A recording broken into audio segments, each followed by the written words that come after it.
22nd, so not next week, but the week after that, is when I will start having Sundays and Tuesdays off. And I'll have that for the next, 8 weeks. So, nice. That should be pretty sweet. Yeah. Especially because, I was, so pissed. I was like, dude, I just got Rafal into this campaign. I have not played him yet. I am so mad. I honestly, Nick, be thankful you didn't play in the last couple of sessions. You probably would have fallen off of a building. Like a clusterfuck? What'd you guys do? Well, we did bomb a city a little bit by accident. We might have incurred the wrath of 4 Requisitors? How? Oh, that campaign too. We also bombed that city too. Well, he's talking about Rafal, so... How do we piss off the Requisitors? We were chasing the supposed poisoner of the king. Yep. And, she was getting away, and Ryan did this cool little skill check thing where you had to roll on a random table and, random things would pop up as a obstacle. And one of them was a Requisitor popped up in front of me, and I was like, there's the poisoner, go get her. And he, bamfed out of existence. By name, Lucas called her out and pointed her out to the Requisitors. Yes. So it's like, okay, he pieced out and went for reinforcements. It's like, okay, so we got the king's bully poisoner with these group of people that have already caused problems. You can't write this. Yeah. So they came and started And they started fireballing houses, exploding them, trying to get to this lady. Oh, God. I hate those people. But we got away, and we're back at the end. We're not back at the end anymore. You left the end. You left Trinia. Who? Oh, Trinia is the poisoner. Supposedly. Oh, you caught her. Okay, that's good. Oh yeah, we caught her, and it's a temporary ally. Basically, I was like, yeah, if you try to stay in the city, you're gonna die. So at least we can protect you and keep you safe in the inn. Why would we keep her safe? Because I cast Zone of Truth. I cast Zone of Truth on her, and we asked her all the questions about, did you poison the king? Did you do this? She failed her save, and she was like, no, I'm just a painter. I was set up. You guys said she was set up. Well, yeah. She said she's a painter. But she said she's a painter. Okay, well, here, crash at our place. We're leaving. Bye. Yeah. Okay, still needs to be left. Well, I mean, at least Bickerstaff's there to keep her company, right? I had a chance full with Yannick, but yes. I have this fear that the inn's just gonna burn down. I just have this fear that the inn's gonna burn down every time we leave. It's getting to the point where Bickerstaff is just gonna burn the inn down. You keep dumping all these problems on me. I'm not. He's just like, fuck it. That's it. I'm out. I just want to live in my house alone. So now we're hunting skeletons in the Gray District. Yes. Why? One of I was gonna go there on my own, just kind of check on Daldrick, my house and everything. On the way there, I ran into Kira, and she's like, "Hey, you guys did so good at the Longacre building. We have a new task for you." I'm like, "Okay, what is it?" And she's like, "Well, there's these necromancers, and they're stealing bodies, and the bodies are coming up, and we need you to stop them." I'm like, "Yeah, okay." She's like, "Okay, when can you do it?" And I was like, "Well, I don't know. I need to go back and get my friends." And then somehow it was like, "Okay, we'll meet you in an hour." And I was like, "Oh, okay." So here we are. We got everyone. So we haven't had a rest yet. Yeah, by the way, she accepted this task to go destroy undead, and the cleric does not have his channel or any spells. Oh, because you haven't rested? Because we just got back from fighting the Requisitors and this lady, and I was like, I don't have anything. Before I could be like, And they were like, yeah, now's the perfect time. Let's do this now. Okay. I did get a sweet hammer though. Very Yeah, sweet. you got a really badass hammer, so you really can't complain. Ryan, did you link the picture? I don't think I have yet. Okay, I can do it. I did a little makeshift picture of it.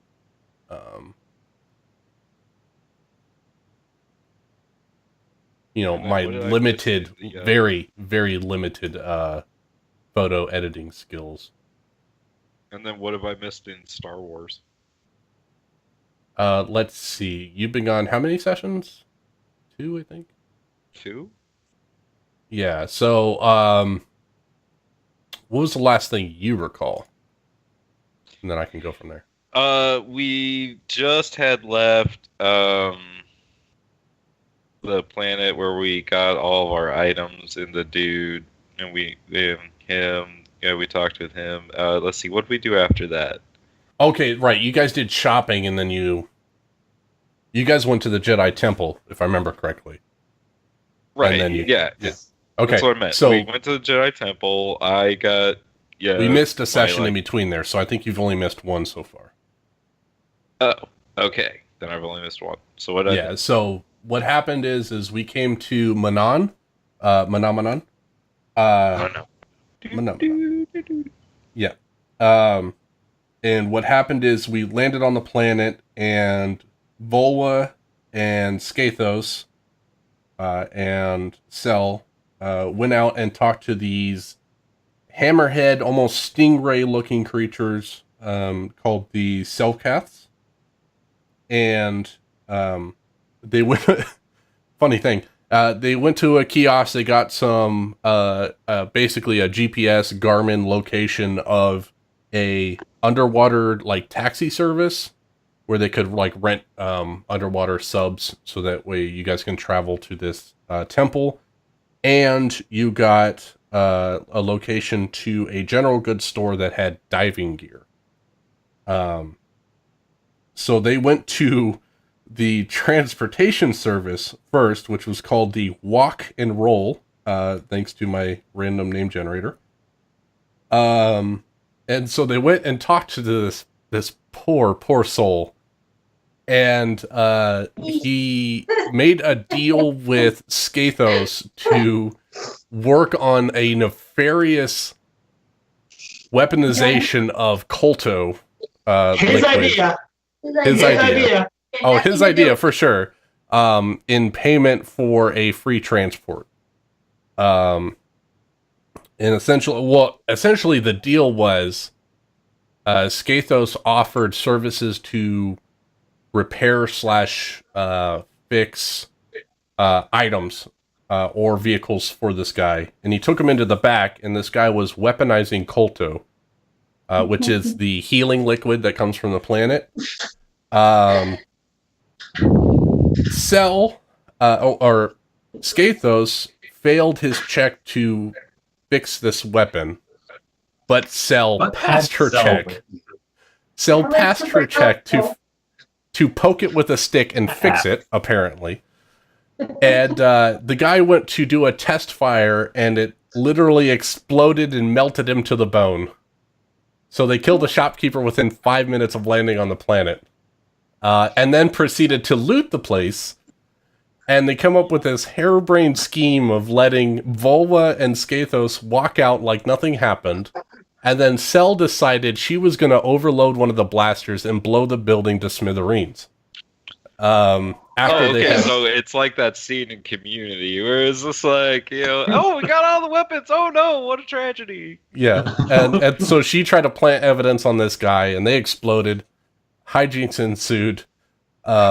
So you currently have a Kolto blaster. I don't remember the whole name of it. That they took out of the safe of this guy's shop before they blew it up. And then they went to the general store for diving gear, and they got a little bit of history about people that go to the I have my notes around here somewhere. What did I call this place? The Azunis Ire, as in hatred, ire. they went to the Azunis Ire and, or not to these, they got information about the Azunis Ire, and the shopkeeper at the general store said, anybody who goes there doesn't come back, so he put a hefty price on the swimming gear that he provided as a deposit, and he said he would pay them upon return of the gear. They got a bright yellow swimsuit with water wings and a duck-faced mask for Cell, and Skathos convinced Cell that bright colors ward away sharks. So she looks like a Jawa in a duck suit. After that, they went back. Volwa decided he was going to jump into the lobster diving vessel that has a tuxedo painted on it with a top hat attached to it, which inside the top hat has a sensor array. So he gets it. He gets the ship up. They crammed the three of them in there. They drag Amick with them because they figured might as well take the Mandalorian. So they stuff you in there, and you all have essentially your wetsuits on. Amick, yours has melded into your armor. So your armor is now basically a dive suit, and you still look like you have your original armor due to your the item of the helmet, concealing the disguised self. So you all have your dive gear. You dove down into the abyss about a couple miles below the surface, and you saw a coral castle.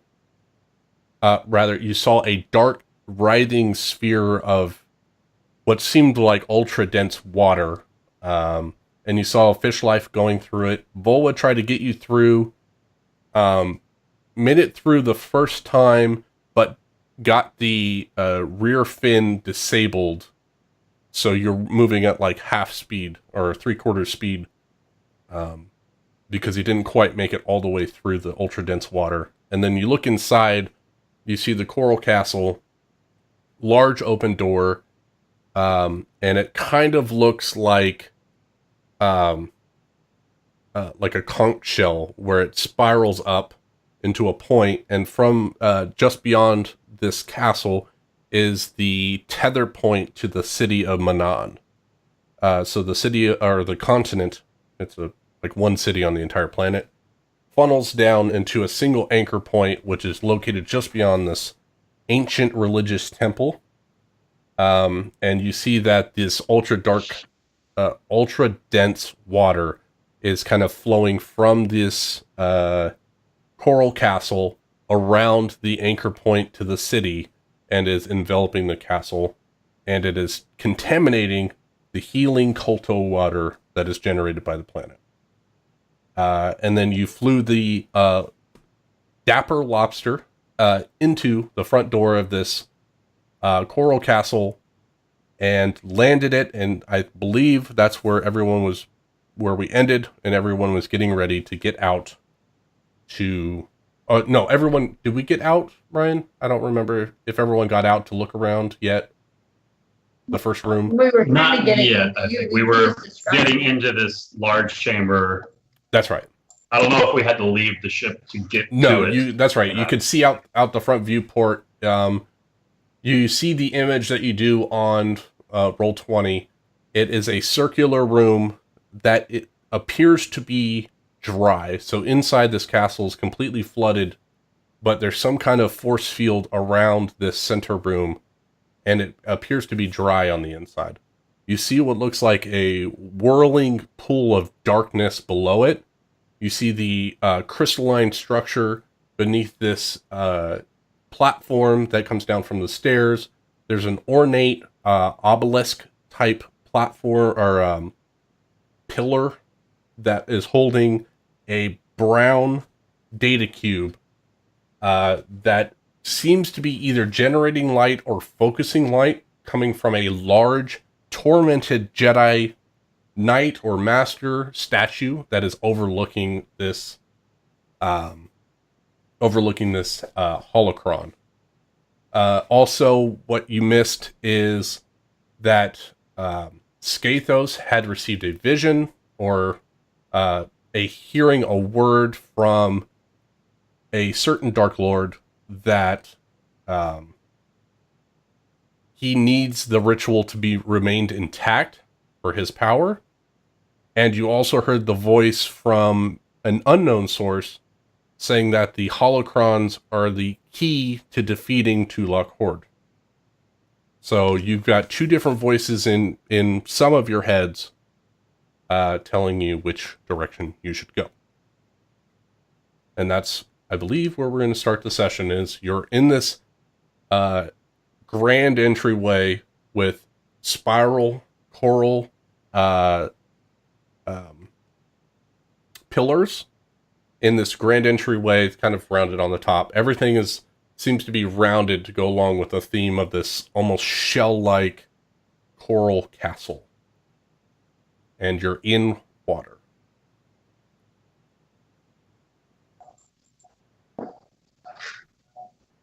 Is that all? That's pretty much it. Pretty much it, yeah. They spent a lot of time killing a shopkeeper, so that's where we're at. We can't get game morality mixed up with real world morality. What does they didn't this technically do it themselves. He did it, so Yeah. he was working with experimental weapons. It happens. Oh yeah, I used to love dying. That speech really turned me around. Okay. What does this Colto disruptor pistol do? You do not know. Yeah. But Well. Yeah, found it in the guy's safe, and then as we were making our way down here into this terrible nightmare of a water temple, I was like, you know what? This is probably better in Amic's hands than my own, so Skathos handed that over to you. Well, I'm just gonna put it on my weapons list here, and we'll just call it a ranged weapon attack, and we know it's +1 and leave it at that. I don't know how much damage it does. We'll find out, I guess. I completely forgot to give the specifics to that particular weapon. That's what I meant. It's literally blank. And I was it's literally blank. I put that there as a reminder and didn't think to look at it this week. Essentially, it is a hit with it. So yeah. So essentially, it is a completed, fully functional Colto blaster. Oh, that's what it was. Based on the weaponizing of the Colto and the way that it burned the shopkeeper, you know that it shoots acid of some kind. That's cool. Yeah, so instead of like piercing damage, it's going to be acid damage. So I think it's going to be just for now, it's going to be a +1 D6 acid damage weapon for the moment.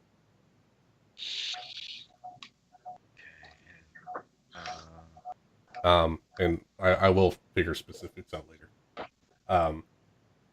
And I thought Cell was going to take a rifle. Would have been great, but she used it as evidence. Jesus Christ. Nice. All right. What? You thought giving me a pistol was a bad idea? No, I was.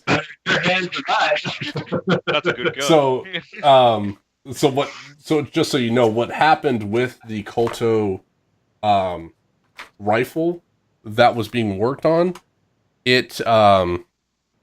Cell brought it to 75% capability, and the guy rolled an 88, so it exploded. So it was very experimental. Hey, well, that's the bricks. But we got a mad scientist. So it seemed like he couldn't get, because I described it as one of those like 1990s super soaker that had like the 3 green orbs on the top, that fill with water, and those shattered. So this pistol has a singular green orb on the back of it. Super. Cool. Well, did I hear a voice from Tulak Horde? You did not. that was Yeah. Oh. specifically, but you would have seen that Skathos might have went blank for a second instead of looking around and was contemplating something.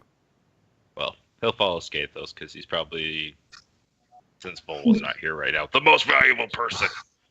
Also, just in case, because the last time we were in one of these evil Sith temples and people started to have like their minds corrupted, we came up with the secret code word buckets. So just in case one of us What that feels was? something going Yeah. Oh, that's right. Just- And I did a fake cliffhanger where I said that they come in and they see 1,000 buckets in the grand entryway. Yeah, so you see just a typical entryway of any main castle or something, but it's covered with plant matter and it's fully flowed with water, and you see passageways on in two different directions from this, with this force field overlooking this main chamber. I start off by making either a nature or a perception check to see if like anything has been looks to have been living within this castle space. Yeah, perception. Go for it. All right. How about 5? 5. What you see is like small, like equivalent to like clownfish. You see maybe some of those weird like tunas or sardines that travel in packs. You see small packs of maybe 20, 25. Nothing large seems to be traveling the space. It seems like harmless fish at the moment. All right. Probably because my yellow is scaring them off. Probably. And Yeah, you're scaring off all the fish with your duck suit. So just imagine a job. Oh, by the way, this is kind of important information. Cell had been cursed by an item that she found inside one of her tubes that she stole from that poor blind lady. Oh, we don't know that. We don't know that, but Amy probably would have seen this, that she had tried to dip down and grab a vial full of water, this Kolto water, this healing liquid, and she had mysteriously slipped her foot and fell off the platform. And when she came back up, you could see that she looked like a prune or a raisin, black with wrinkles everywhere, but her face, only her face and the rest of her body, or only her face tightened up, so she looked like one of those Orange County wives where they get like the plastic surgery and the rest of their body is wrinkly. That's what we saw beneath Cell's hood. The Jawa face. So you saw beneath the Cell's hood. So you see this Jawa with the yellow eyes and a super tight face, and the rest of it is wrinkly and looks like an 800-year-old man. Or woman, rather. So, you are still currently inside the lobster. What would you like to do? Real quick, Which way do we go? could I get access to Cell's character sheet? I suppose. I don't want any cheating now. He's gonna help me. I'm just going to slowly take her inventory and put it into my own. Alright. Let's give it to Skathos as well. There we go.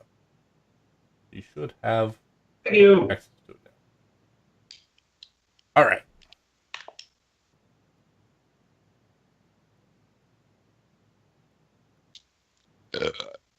Nice. Well, Skathos, where do we go? Well, if my vision is to be believed, then I believe we are on the right track. Further along with this way, to the large chamber with the not-so-friendly looking gentleman in the holocron we are searching for.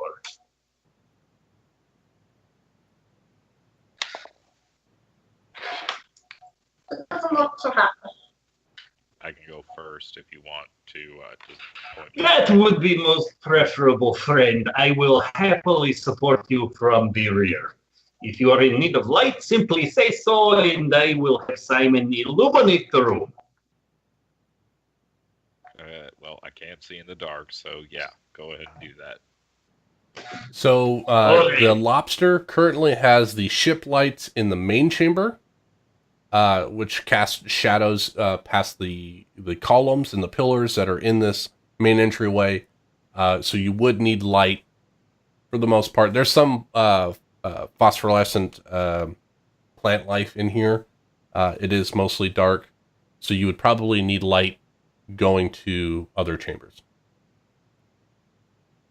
All right, so I'll start pulling Simon out, getting him all set and ready, and turn on his lights. Okay. Effectively. All right. Well, this way then. Okay. So there's a chamber to the right, or a door to the right, and a door to the left. Can I listen to the doors? Are you getting out of the lobster? Yeah, I'll get a lobster. I'm a duck. I'm not scared of nothing. All right. So you open. Everyone has their scuba gear on, and you open the hatch, and it begins to start filling the submarine. At first glance, Skathos looks around, and so does Volva, and nothing seems to be harming the inside of the ship. It seems like everything's pretty much watertight inside the ship. So you open it up, and you feel this chill. You feel this cold, almost unnatural feeling as soon as your body hits the water. Oh, that's my fruit. And as you begin to swim out, you start to see some of this. It's not nearly as dense, but you see this heavy water going in a circular motion within this room. You couldn't really tell from within the ship, but now that you're out in the water, you can feel that there's this dense water. And I need you to make me a wisdom saving throw, please. Everybody? No, just Cell, because she's the first one leaving the ship. Oh, yeah. I'm So you go up in your little ducky suit, looking around. You don't sense anything. It feels like it's just swimming through maple syrup. It's heavy. It feels like it's going to be cumbersome to move through, but you don't notice anything. Which direction you want to go, right or left? left. Okay. You begin to head left through this open chamber, and you find a ornate, rusted, and patinaed, like bronze or copper door. It has almost like a vault safe handle, so it's got like 12 spokes on it, and you see some mechanisms that are latching this door closed. Can I jack around with it, see if I can unlock it? Figure that out. You give it a couple of jimmies, and you feel like it's not locked. It might be just rusted in place. So you think with enough force or maybe leverage, you could probably pop this open. If I look across the room, can I see that the other door is the same? Yes, this other door is similar. Yeah, if not the same. Okay, I'm going to try and open the door. Can I Okay. listen? I mean, I'm underwater, so I just don't know how my hearing. But can I listen to see if I hear anything around us? Look for Yeah, traps, make me a perception at disadvantage for hearing through water. You do not have echolocation. Okay. 14. All right, so 14, what you hear seems to be static electricity. So like when you have a TV that's not tuned to a channel, you hear the static. But it's not a constant, but it seems like there are multiple layers of static. So there's static, and then there's static behind it, and there's static in front of it, and it seems like it's alternating. And in between the static, you hear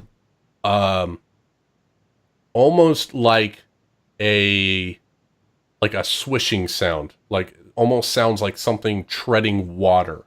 It's not a heavy sound, but it just, you hear the sound of water movement, but this door is closed, so there shouldn't be water movement.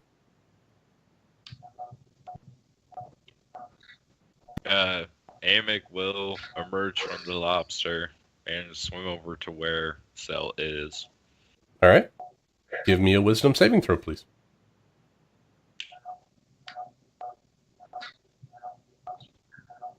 12. Yeah. Peace. Okay. As you pass out of the entryway, you don't physically pass out. As you come through the exit hatch of the lobster, what you begin to hear are many echoing screams within your head. It sounds like many people are trapped in some kind of stasis, and they're screaming at the top of their lungs in sheer pain and terror. And it shakes you to the bone. And you feel like a weight upon your body from it. And you gain 1 level of exhaustion. Oh. Mm. That's not Usually you gotta make a con save for that. Alright, well, It's affecting your mind. whatever. kind of shit. Hey, man, I don't know what I'm doing. We're just throwing checks to things. We're gonna make it work. That's my secret. I always feel that way, though. No, I think that's the same thing that happened when I got swallowed by the force monster. So that means we're in the right place. Yeah, Swim and down. you do feel that same. You specifically feel that same dark energy, and it's not necessarily like the evil energy. It just feels like many different walks of life have been trapped within this water substance. Well, he's gonna go muscle the door open for Cell. Okay. Give me an athletics check. And I believe 1 level of exhaustion is disadvantage on Before ability. you open the door, there's a sound on there. This architect opened the doors. Remind me, Not what do is... it automatically? That's weird. I don't think so. What is... I one level clicked of the exhaustion? 1 level of exhaustion on the sheet, but it didn't. Just Yeah. roll it again Should for the be hell on of it. ability checks, huh? Weird. 17. Boom. 17. You get yourself, you get your feet on like the top of the door to give you like a purchase, and you push down with your legs, and you hear it crack as the rust begins to release, and it does a quarter turn, and the latches on either side retract, and you feel like, and you pull the door open slightly. How slightly? Can I fit through? Depends on how much he wants to open it. He just undid the latch. Oh, okay. He'll look through really quick first. Okay. Make me a quick perception. Yep. 11. 11. All right. So what you see is a hallway that curves to the right, and it's a very sharp turn, which doesn't seem conducive to, or not conducive. Doesn't seem like it fits with the architecture of the building. And it looks almost like the wall has like caved in a little bit, so it's making an unnatural turn in this hallway. And you see shimmering blue lights.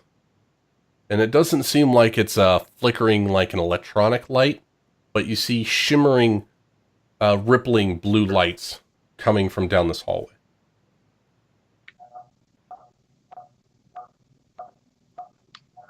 Skathos, what are you doing? Well, Volva, I think you should stay here. It is a fairly common phrase, the captain should go down with the ship. Salutations, and Skathos is going to make his way up and out from the lobster vessel. Give me a wisdom saving throw. 16. Beautiful. All right. You feel the same thing. You feel the cold. You feel the denseness of the water, and it feels like it's hard to maneuver through, but you make it through just fine.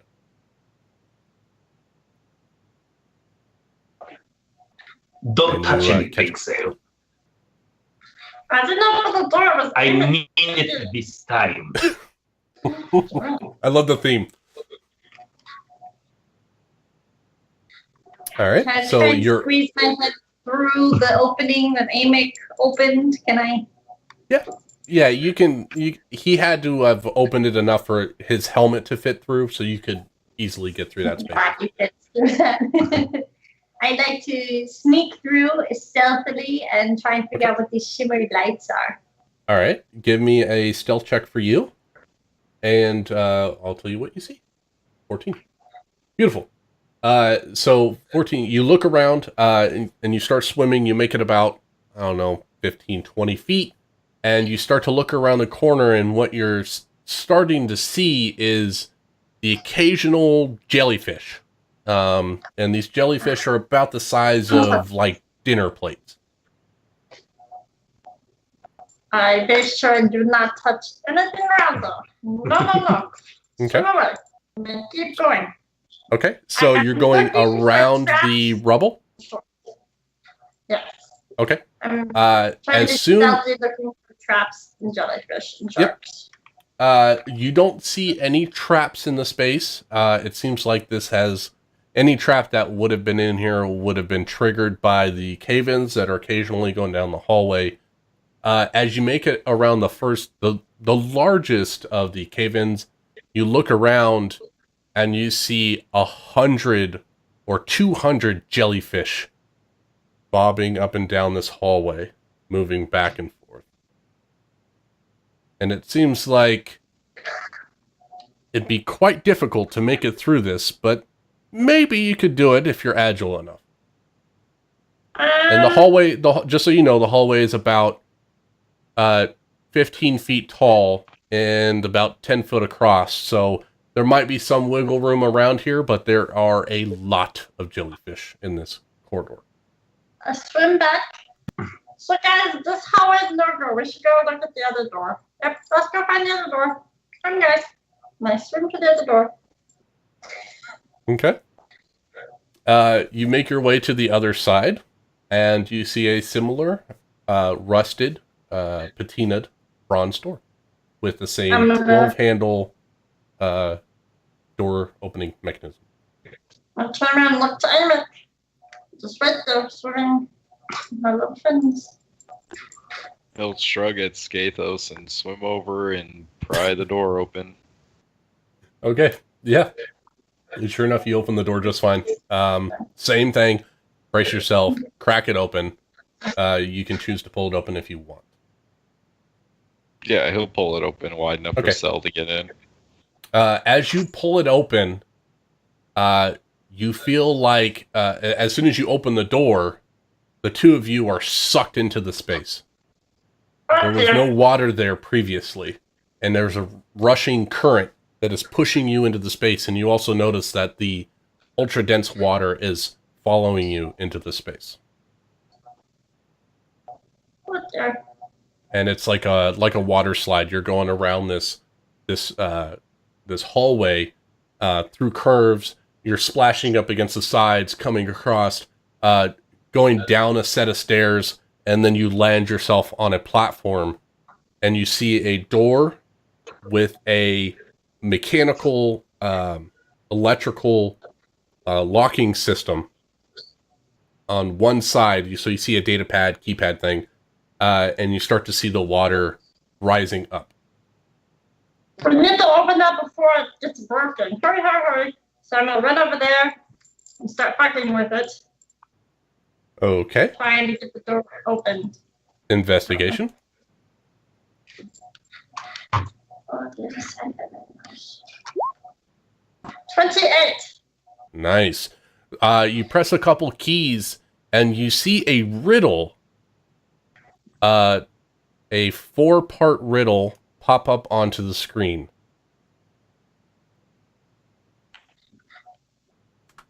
Okay. That is your riddle, and it seems like this is a riddled activation code to open the door. And you see that there is the line of code, and then there's a field on the right that you have to input the correct number in order to open the lock. And that there's 4 lines of code.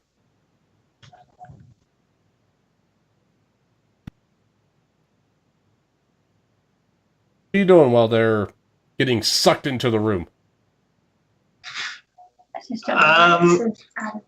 Seeing them get sucked into this room, that looks fairly dangerous that way, so I'm going to swim around this corner to see what obstacle it was that made Cell turn back around to get, effectively knowing to get an eye on these jellyfish to be like, how tough might it be to work your way through this? Roll me a survival check to see maybe you can find a pattern or a path. You do see the hundreds of jellyfish through there. All right, survival. 19. You think that with enough patience / enough speed, you could dart through this space with taking minimal damage. And it is possible to move through. Would the lobster vehicle be too large to fit through either of these doorways? You think with the rubble in place, especially that first one, it couldn't fit through. Maybe if you had found a way to clear the rubble, the lobster could possibly fit through these doorways. Okay.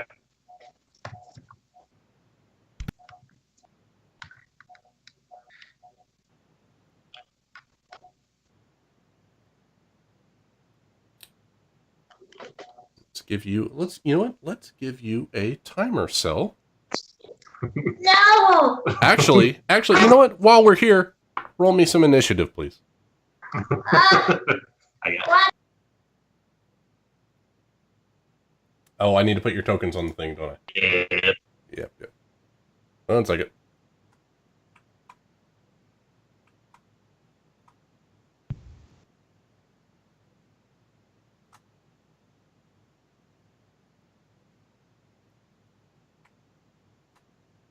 There you go.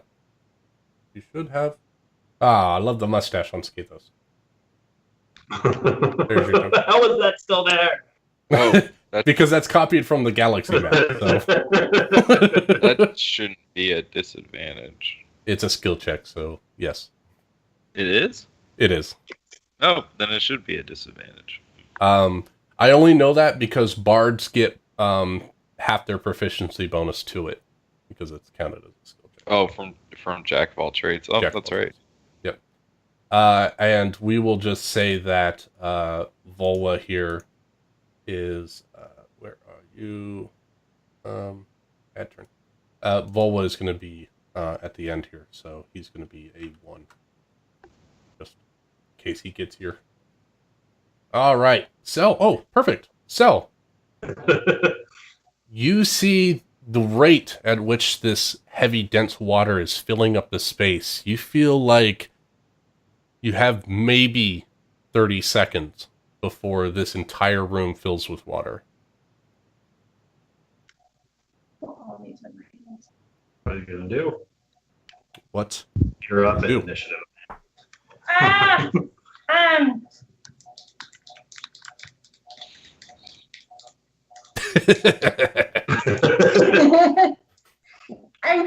I'm looking. I'm trying to figure it out. I'm racking my brain.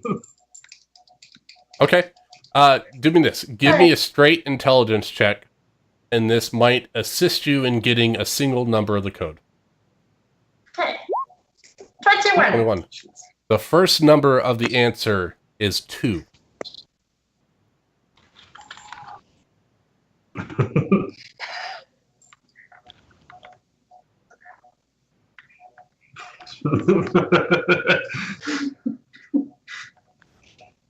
Challenges.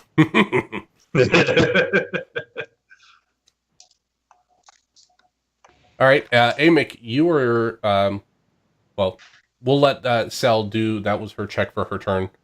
We'll give you another round to figure out what you're doing. Skatos, what are you doing now that you figured out there are hundreds of jellyfish through the room?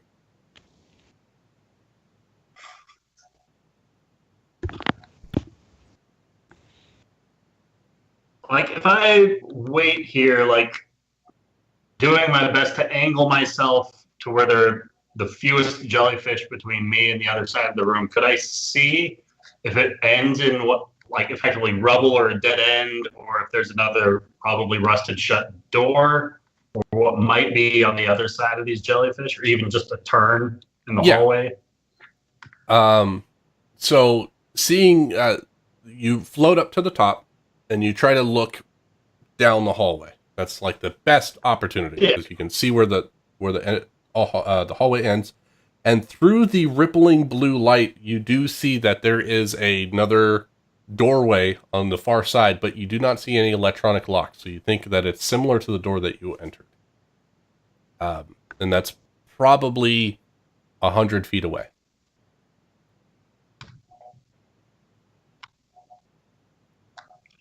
All right. So I'll start making my way over toward, basically across, back out the door, across the room to the door they got sucked into. Okay. And like trying to be cautious of the current, and as soon as I start feeling it, slowing myself down or grabbing hold of anything I can nearby. Yeah, you would probably make it back to the lobster before you feel like it's going to start pulling. That's fine. Amick, what are you doing? The water is filling up in this space. So, need you to get that door open. Oh, hold on a sec. This might be a tire place. 1 sec. All right, so we'll give him All another right, go. fireplace, I got this riddle for you. The numbers are 1, 2, 4, 7, 11, 16. What is the answer? All right, Cell, you're back up. Volwa is sitting in the ship. He is waiting for a comm of some sort from someone. What do you do? Oh no, this doesn't make sense to me.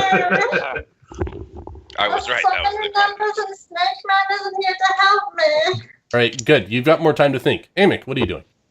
Okay. What did she say after I said we need to get that door open? She said, I can't think.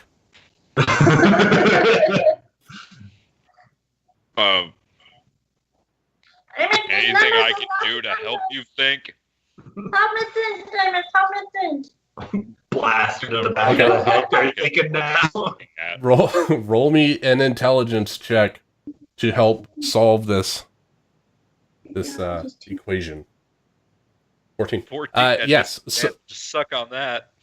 you look at it and you see with Cell's equation on the first round, you see that the second number is also 2. He's just going to start trying things. He's going to push 2 and push 2 again. Okay. You see the first green light, the first light green. The other 3 lights are currently unlit. And you hear a latch open up on the door. The first answer was 22, which is 16 plus 6. Additive equation. Wait, what? Say that again? So the first equation is an additive matrix, which is 1 plus 1 is 2, 2 plus 2 is 4, 4 plus 3 is 7, 7 plus 4 is 11, 11 plus 5 is 16, and 16 plus 6 is 22.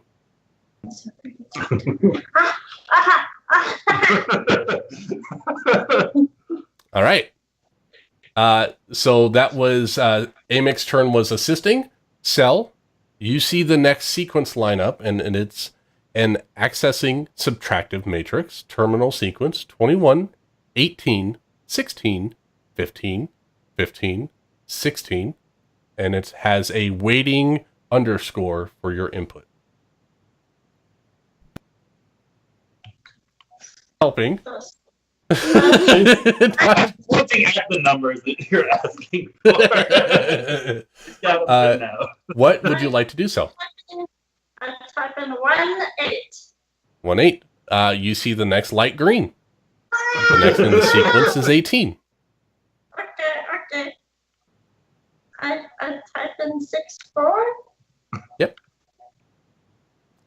You type in 6-4, and that is the next sequence. That is the end of your turn, and you see the water rise up just to the bottom of the panel.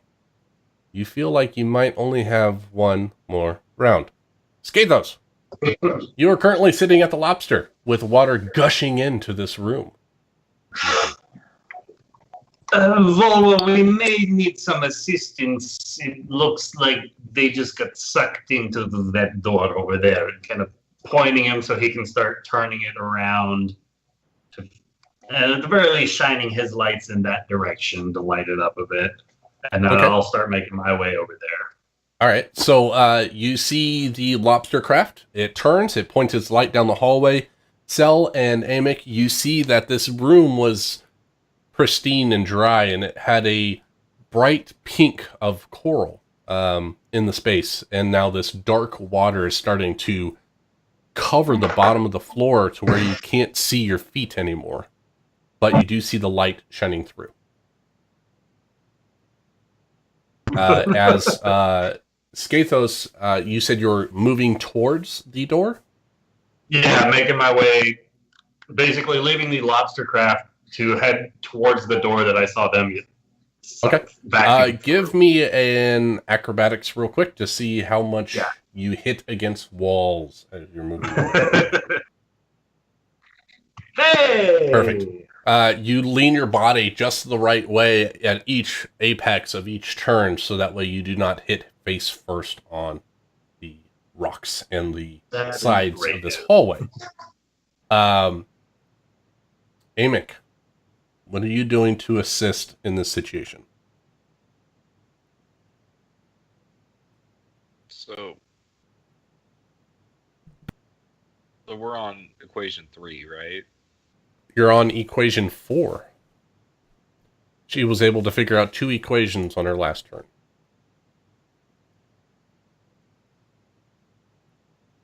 The divisive. Oh, he pushes 2. That is correct. He pushes 2, he clicks the button, and the second door opens.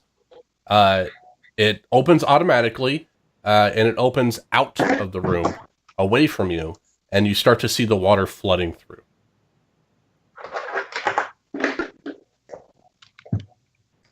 I got through the door. So let's go. Hurry. Okay. Volwa will decide to abandon his ship, and he does not want you guys running off by himself because he's chaotic evil, so he wants to get some of whatever's going on in here. Wow, I rolled 2 3s. And he is racked with unimaginable pain in his brain. It feels like the Dark Lord is tapping into his innermost fears. And he pees himself a little in his wetsuit as he's swimming. So you see this Doug get rocketed through the room, skidding, and lands right in front of the doorway to the next room. Skathos, so all 4 of you are in that current room. We can drop out of initiative for the moment. What do you Eamon just want? grabs Volva and throws him into the next room. Alrighty. So, you enter the room. So we're out of initiative for the moment. The initiative was mainly for getting the door open. Now you have you feel like you have a little bit of time to get this door closed if you want to stop the water flowing into the next dry room. I'll assist with closing this door. Okay. Also throwing Simon and the mage hand onto this thing as well. all forces. All right, so you know what, Amic, roll me a straight athletics. You can take off your disadvantage because you have assistance. 19, perfect. You all push and strain against the water. This heavy, dense water. It's very strange. You push it, and you do a quarter turn, and you hear it latch, but you do not hear the 4 electronic latches, as it seems like the electronic latch locking mechanism has currently fried. So That it is a manual latch. Okay, I don't want to be sealed in here.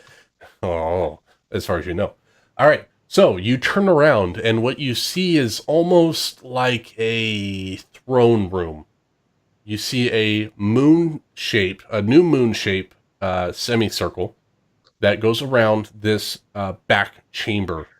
You assume that it's on the far side of that stair set that you saw when you first entered. You see grand tapestries that are in pristine condition. You see a dais made out of this beautiful blue coral that is smooth where it sat in, but the rest of it is jagged and rough, and it seems like if you even touch it one wrong way, you're going to gash open your hand. You see beautiful coral pillars that are spinning in this space as well as a runner that runs from the dais that the throne is sat on down towards what looks to be a gate, an ornate wrought iron gate that leads down a set of stairs. There are also ever-burning green torches that cast a peculiar shadowing on all this relatively brightly colored coral that is surrounding the space. Upon the throne, you see a single suit of ornate armor that has a mask with a T-shaped visor in front. And Amic, you would know this to be a ceremonial Mandalorian suit of armor. Not nearly as protective, but it's used for rites within the Mandalorian culture. What's this doing here?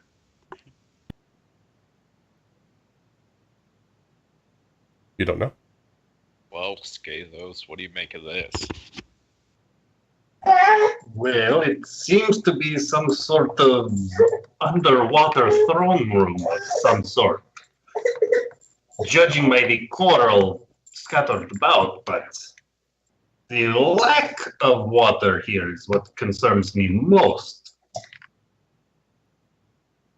Though armor's Mandalorian.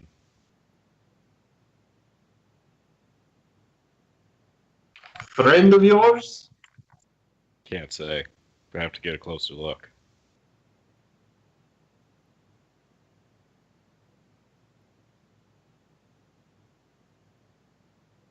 So why don't you go check it out first? Amic, give me another wisdom saving throw, please. What? Amic, wisdom saving throw. Okay. You quiet the terrors in your mind. You quiet these screams and focus on this Mandalorian armor, and you are no longer exhausted. Oh, woohoo! Volwa, on the other hand, is still pissing in his wetsuit. Well, damn, Volva, get it together, man. You think that maybe being warmer. You think maybe being attuned to one of these items has a severe reaction to what is potentially protecting this space? I'm going to go forward. I go check this stuff out. So, alright, I check for traps and stuff. Okay. Investigation.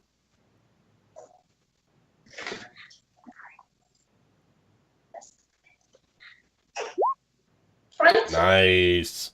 All right. So what specifically are you looking at? Are you going straight to the throne? Or are you looking around the room? I want to go to the throne. Mhm. I'm specifically looking for treasure, so if I see a treasure chest, I would immediately divert my direction to go there. Okay. Looking around the throne, you notice that some of the tiles that make up the stairs for this dais have the minutest elevation change in what the rest of the dais would be pristinely carved evenness. We're talking like millimeters of difference of height in some of the tiles. So you do not step on this dais. You look I around. avoid those tiles. You avoid And those tiles. I no water in this room, right? Just a little bit of water that has come in behind you. So it's like maybe half an inch on the floor, if that. Did you say this Mandalorian is seated on the throne, or it looks like He is seated on the throne. Arms on the armrests, visor looking straight towards this wrought iron gate. Skathos is going to go over by this gate and kind of check it out for any sort of levers or a moving mechanism to open it. Okay, you give me an investigation. The stones he shouldn't step on along the way. He's going to save her time. Okay. Skathos, looking at this wrought iron gate, you see that it is, it's made in an ornate fashion that has, you see a moon cycle across it. So you have the full moon in the center, and it starts to go to the new moons in the at the ends. You see that carved across the top, or inlaid across the top. Coming down to the center, you see a strange image, which is that of a young boy's face that has wrought iron tentacles coming from this face, and it seems to wave out, and the center of this gate is splitting the boy's face in half. One half is dark, with the dark tentacles. The other half is done in almost like a stainless steel, so it's bright and light, and it's rays of light on one side. So you see a yin-yang almost. The white side has a dark eye, and the dark side has a white eye.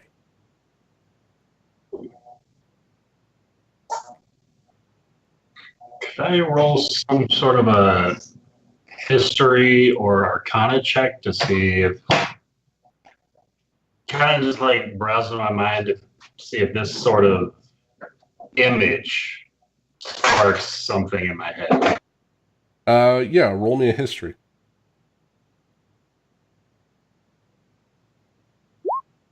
20 total. 20. Yeah, you know that this is a pictation. It's an image of what some would say is a deity. You think it's very similar. The description of this item that you've heard about or read about in your past, now that you've seen the image in books, and you correlate this to the Azuna, which this temple seems to be devoted to, and it is an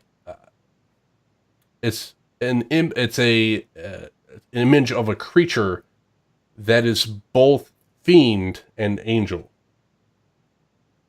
that is constantly at strife with itself. And you know that it has been known that the darkness within it has overwhelmed the light and has produced this entity will have produced bodies of undead that it will command and attack any creature that dares disobey its commands. Also known as the Devourer of Children, which is why it has a child's face within it. And it seems like if you disobey this god, your children will be cursed to become an undead that serves this particular deity. But it does have a light side, which is used to redeem those that have been cursed by its darkness. And it seems like it's constantly at war with itself.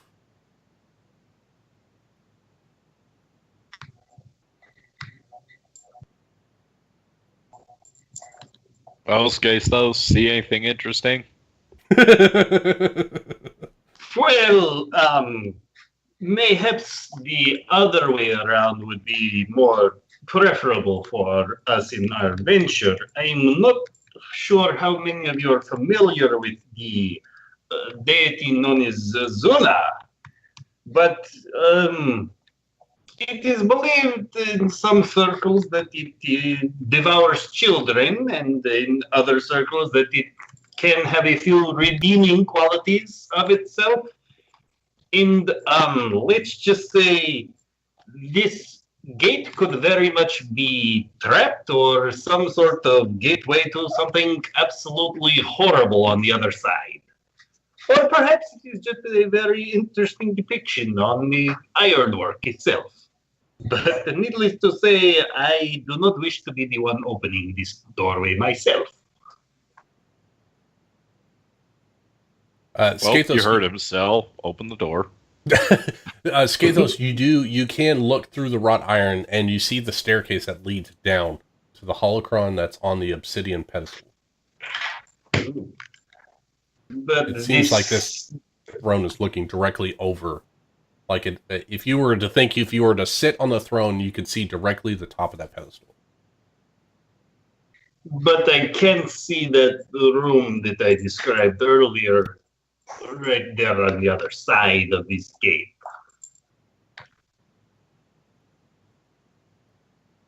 Well, so what you're saying is we have to go through this gate. That's where the holocron is.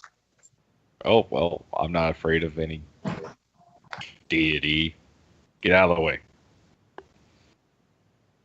When we open that, is there any? I'm on the throne, fucking around with this Mandalorian. Is there anything going on over here? You see nothing placed on the front of this dais, but around the rear of this dais, you see offerings provided to Azuna.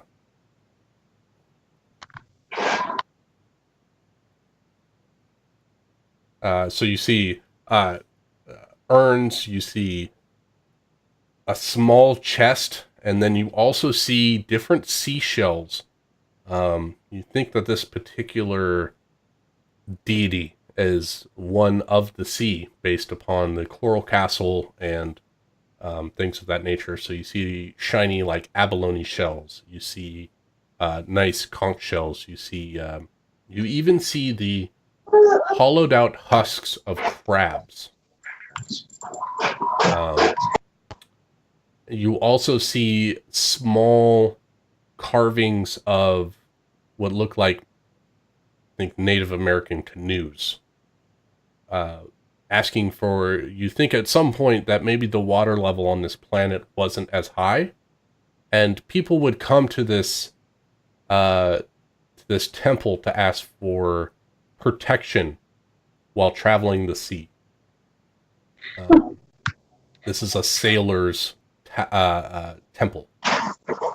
So the offerings are very associated with water travel, or offerings for bountiful harvest, and things of that nature.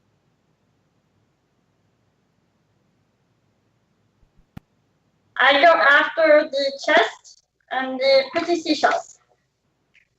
Okay. So you grab a handful of seashells, and are you attempting to leave the chest there, or are you going to take the chest? I want to open the chest. Okay. Roll me a sleight of hand check, please. What part of child devourer did you not understand? Is it sleight of hand? Yeah. Yeah. 20. So you open the lock just fine, and you hear a Oh, dear. and then you open it up and you look inside, and what you see are what looks to be archaic coins. Something that has not been in circulation for thousands of years. These are gold coins with a pressing of a face that you do not know who they are. And what you also see within there are some jewelry. Again, something that is far ancient, something that you don't see in this culture. Most cultures in the current age is all about clean lines, simplistic, things that look like they have electronics built into them. These are all mundane offerings.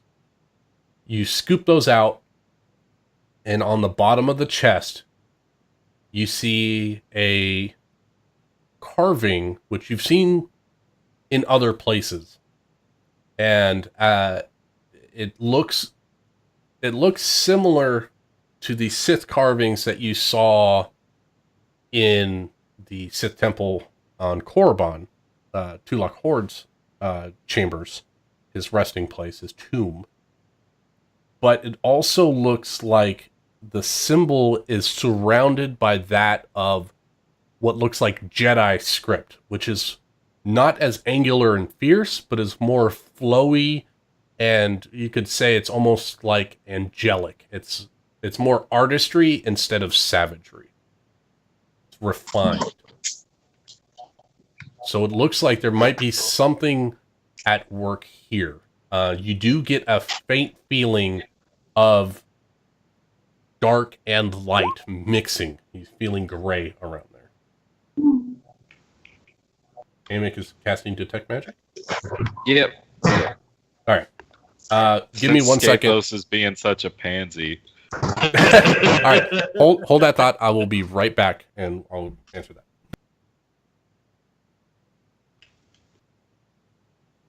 I don't care if it eats children. I'm not a child. Which is And I don't have precisely any why I children. think that it is best for Cell to open this gateway. What I you can think? offer that to let me finish getting this really unimportant stuff over here. Best to appease its appetite before we step through. Oh yeah, she is childlike. That is a good point. Precisely. Do know you have nothing to worry about, Cell. The yellow rubber ducky floaties ought to ward off any dangerous monsters. You've said so before, and I believe you so far because no dangerous monsters have come after me yet. Precisely. I have no reason to lead you astray, except for when I lead you astray. This is a lovely room of death. I'm scooping in all of these lovely coins, and after I finish that, I will follow or lead your path into the dear child. Don't you have any coins? I've been so monstrous. God, what don't you see?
I'm back. Hey, he's back. All right, so detect magic. Detecting magic. That's what 30 feet. So from where you're standing, so you're standing like right near the gate, correct? Yeah. All right. So detecting magic, you do not sense any magic on the gate. What you do feel on the faint ends on both sides of this spell, you feel magic coming from the holocron, and you feel magic coming from the throne.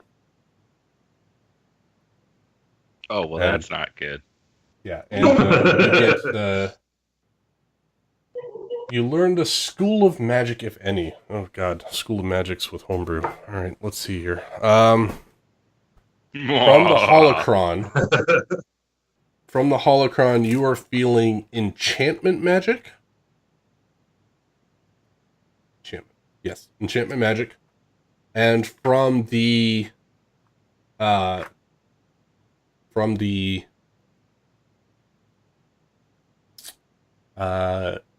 throne, you are feeling let's see here.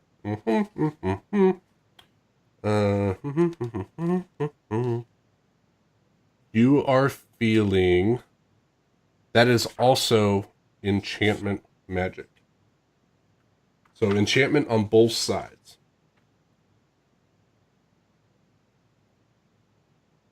All right. Well, he's gonna pull out his guns and he's gonna say, "So, open the gate. I'm gonna stand here and keep an eye on this date, thing." Okay, just 2 seconds. I'm almost done. I'm gonna finish putting in all the coins. Okay, I'm coming. Yeah, so this is very, very important. You will only want to push upon the steel bars of this gate. Do not touch this half of it at all. Do not poke the face in the eyes. Only touch it here on these clean-looking metal bars. So specific. Okay. Very specific. Okay, I'm gonna look at him and I'm gonna reach over towards the wrong side. Then I'll put my hand back real quick. I'm not touching it. I'm not touching it. And then I'll push on the right side of the All right, so the right side was the devil face with the tentacles. What's The stainless steel side. She wants to. Okay, so that'd be the left gate. So she presses open the left gate. Nothing happens. All you hear is the faintest, as this gate doesn't seem to have been opened for many years. Can I But look it for opens. traps as I'm entering this room? Certainly, investigation. Investigation. 18. What is your plus to investigation? 8? 10. Jesus Christ! All right. Yeah, I mean, expertise, man. It's a hell of a I know. It's gonna be nigh impossible for you to fail. You do not see anything that would denote as a triggering of a trap, or a triggering device of a trap. There are no loose tiles on the stairs. It does not look like there's any tripwires, any lasers that would be tripped. It seems like the only thing that would give you any unnerving feeling about the space is the light coming from this giant statue that has a pained expression with the light coming down onto the hologram. And the light's coming out of his mouth. Can I climb the statue? You're doing what to the statue? You're going to climb it? I want to climb it. Sure. Make me. How? In which way are you climbing this statue?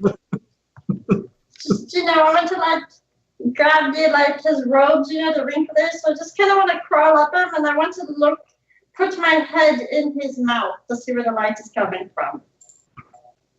Okay. Make me an acrobatics check. as you go to leap off a pillar that is close to the statue is not directly connected to the platform. How's a no sweat? Natural fucking 20. Beautiful. She's like, so you do Cirque this. du Soleil this shit. So what everyone else sees, including Volva, is this little baby duckling do a quadruple flip from one platform to the next. And even with flippers, I don't know how it's possible. She's climbing up the statue, water wings and all. She still has a snorkel in, even though she's not underwater. And she's climbing up, and she sticks her face directly in the mouth. And what you see inside is, it's quite bright light. It's almost blinding.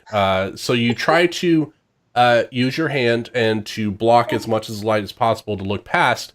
And what you see is, you look down the throat, and it actually has a carved out throat. It doesn't seem like this light is emanating from within the mouth, but from within the statue itself.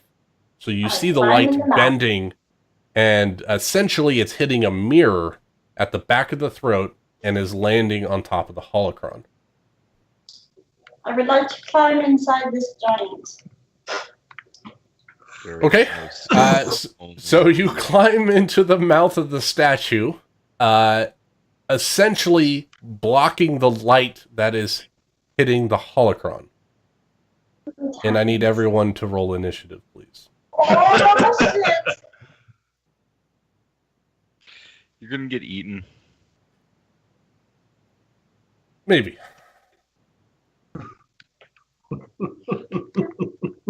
And I put out my gun! Yep. Yeah, your guns are... I mean, your guns were already out. So, what's this guy's bonus here? Just close the gate. Let Sal handle this on her own. You're right there at the gate. You could certainly do that. Depending on what's about to happen, that might, possibly. Oh, no. Oh, no. Inside the giant. What's up about those Bonus. All right. That you climbed into the mouth of this giant thing in the room. What's the worst that could happen? I don't want to come out the giant thing's mouth. Well, put out my gun!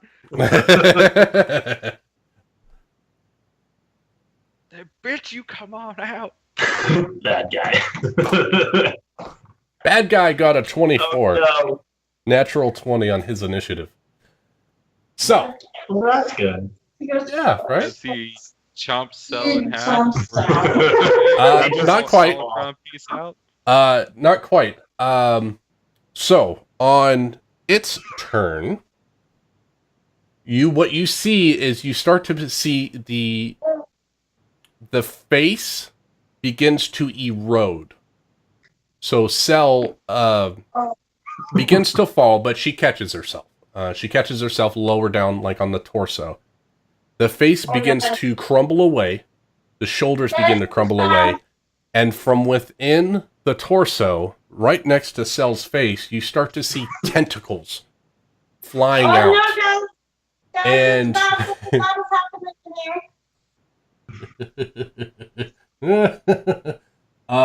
what you see, what this is, I need to have my other book here. What you see, or what you hear, rather, is the cries of thousands of children. After the yellow's not hurting us. This does not appear to be a shark. Doesn't ward off child devouring angel. Just sharks. Yes. So you hear the screeching of children, and then you see the tentacles poof away. And you see this giant black mass, tentacles splaying, this little boy's face on the roof of this room looking down. And you believe that he cast a spell of some sort. in order to do that. And let's see, what else does he get? That's it. That's it for now. Amick, my friend, you were up. There's a child on the roof? Did I hear that right? There is a... Difficult. Let's put it this way. This is a large creature that is a mass of black writhing tentacles. Think of like 13 octopuses put together, all those tentacles. With a baby boy's face. Young child, like, not baby, but like a young child, like maybe 3 or 4. Boy's face. Very similar to that on the Iron Gate that you saw, that you're standing right next to. The dark side looks just like that.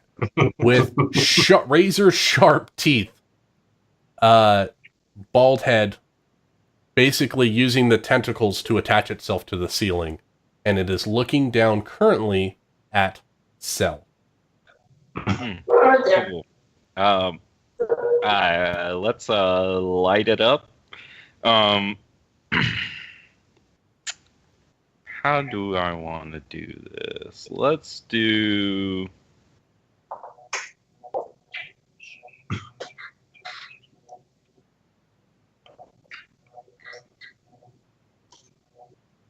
I'm going to take 2 sharpshooter shots with the heavy repeater. So sharpshooter, that's -5 to add +10, right? Yes, it is. Okay. So does a 22 hit? 22 does hit. So 20 damage on the first one. Jesus!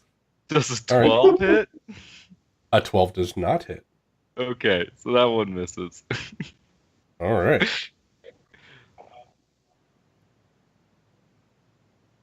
How far away from the creature am I? From where you're at to it with the apex and an equilateral triangle, you're about 60 feet. Okay, well that is, I guess, the end of my turn then. Alrighty. Any movement?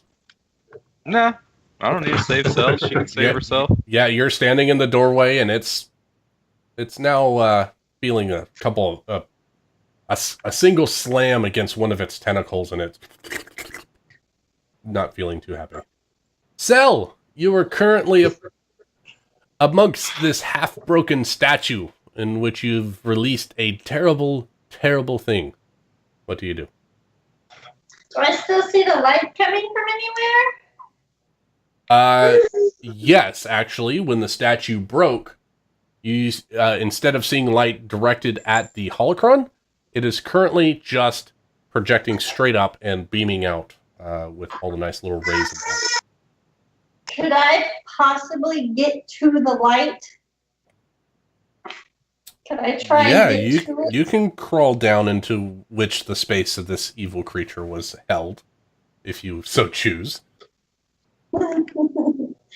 Well, I have a feeling that maybe this light thing might be the only thing strong enough. So if I put it back onto what it was pointing at, maybe I have a chance. Okay. That's my goal here. All right. So you climb down into this space, and you are currently attuned to a Sith artifact, are you not? Yeah. All right. I need you to make me a charisma saving throw, please. Oh dear. 17. Damn it, Cell! So you crawl through, you crawl over the edge like a little spider, and you're starting to crawl down the inside, and you feel almost like the darkness and this small amount of force ability is being drawn from you before the darkness slams back into your body. And you make it down inside the statue into what looks like a circular chamber. And the eerie thing about this chamber of what you see at the bottom where you're standing is a sigil that's producing this light. But you also see dark slashes around the perimeter of the inside of this. Almost looks like this thing was swirling, generating hatred and darkness within the statue. Hello, darkness, my old friend. Yes, that is definitely the song that sells hearing within the statue of Eternal Peril. Anything else you would like to do? Sell. Can I grab the light? You can reach out and grab the light. It does nothing. It beams through your hand. It's just a light, like it's just It's coming just from a light. just a light. That's not good. All right. Don't have mirrors. That's it. Plus, Skathos. What do you do? Stathos is going to pull a power pack out of his own bag of equipment Yep. and attempt to supercharge these cells attached to Amic's heavy repeater. Okay. And effectively, 12 shots are going to get an extra 1d6 fire damage. Nice. And then I'm going to just take like 2 steps and duck around this corner from the gate. All right. All right. Try to keep an eye on this Mandalorian thing. Man, thrown. I'm forgetting things here. Let's see.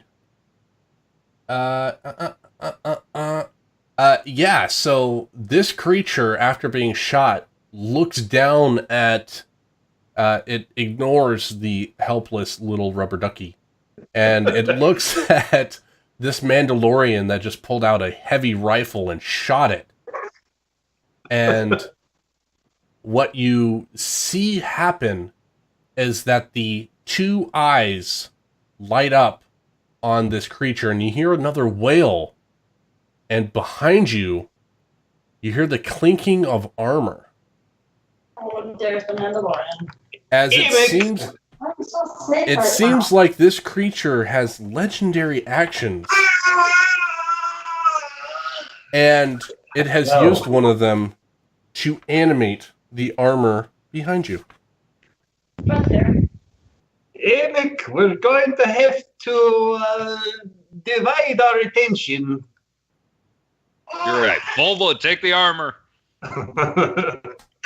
Oh shit! I didn't write for Volvo. Let me add this little Doug. He needs to be in on this. Let me see what he gets. That was my bad. Okay.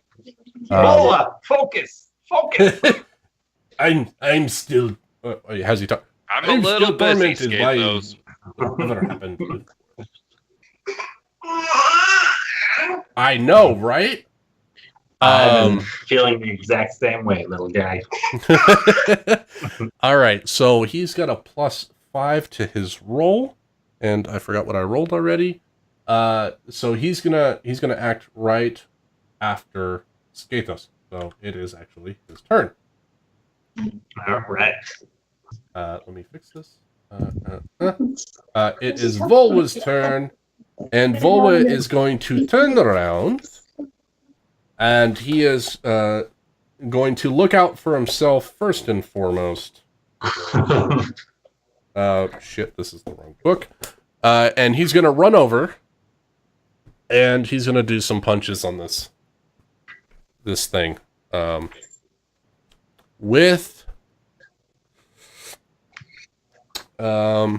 Let's see. Yeah, he can stun. So he's going to attempt to stun this creature with a flurry of blows. Make a couple attacks. Oh, no good. Volva. Let's see, what's his plus? +8? Oh, well, 17. Yes, 17 does hit. I'm trying to find creatures while playing. 17 hits. Does some damage. Let's take average damage, which is not on there. Alright, and okay. And he makes a stun. This guy tries to save. Correct die. Saves on the stun for the first one. Gonna use another key point. Saves on the second one. Fails on the third. Alright. So, this creature, this animated armor, begins to walk up stand itself. And it doesn't currently have any weapons on it.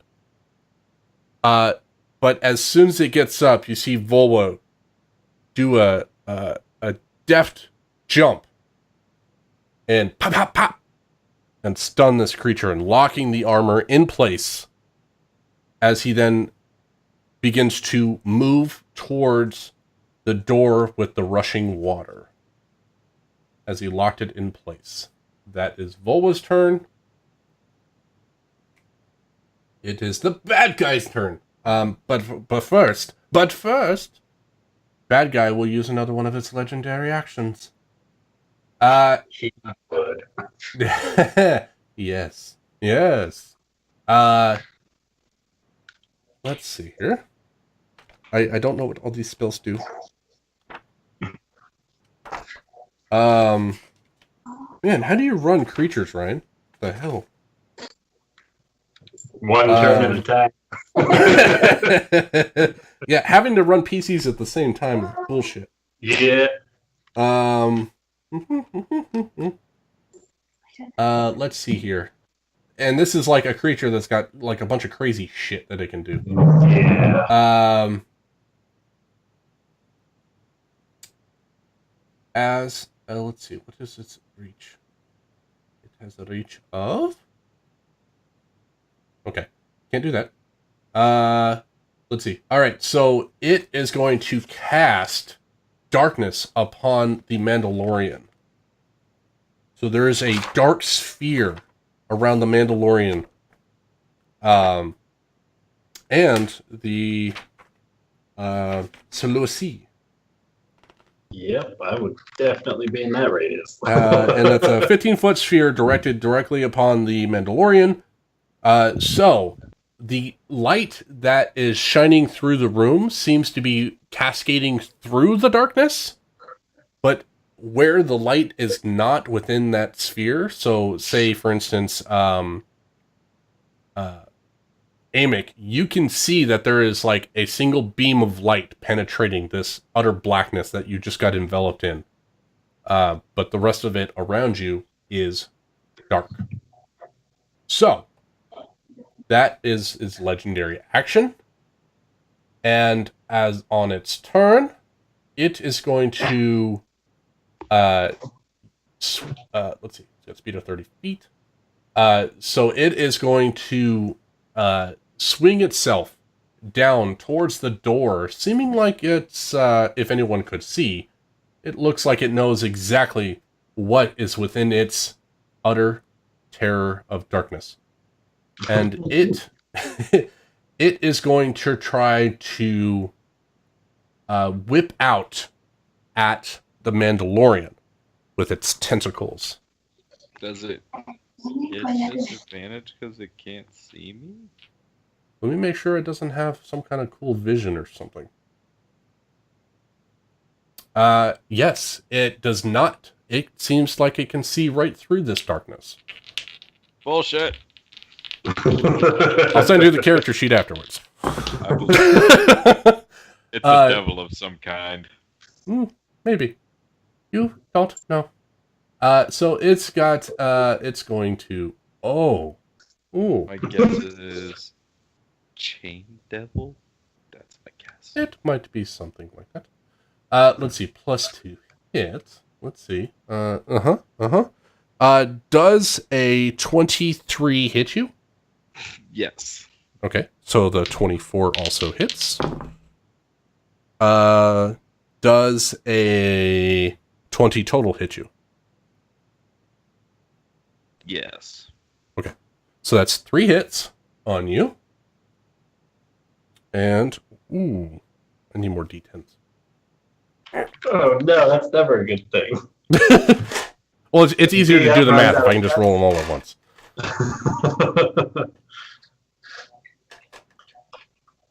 Alright. You guys are fucking with the wrong creature, I'll tell you that right now. Ah, shit, dice. That's not too bad.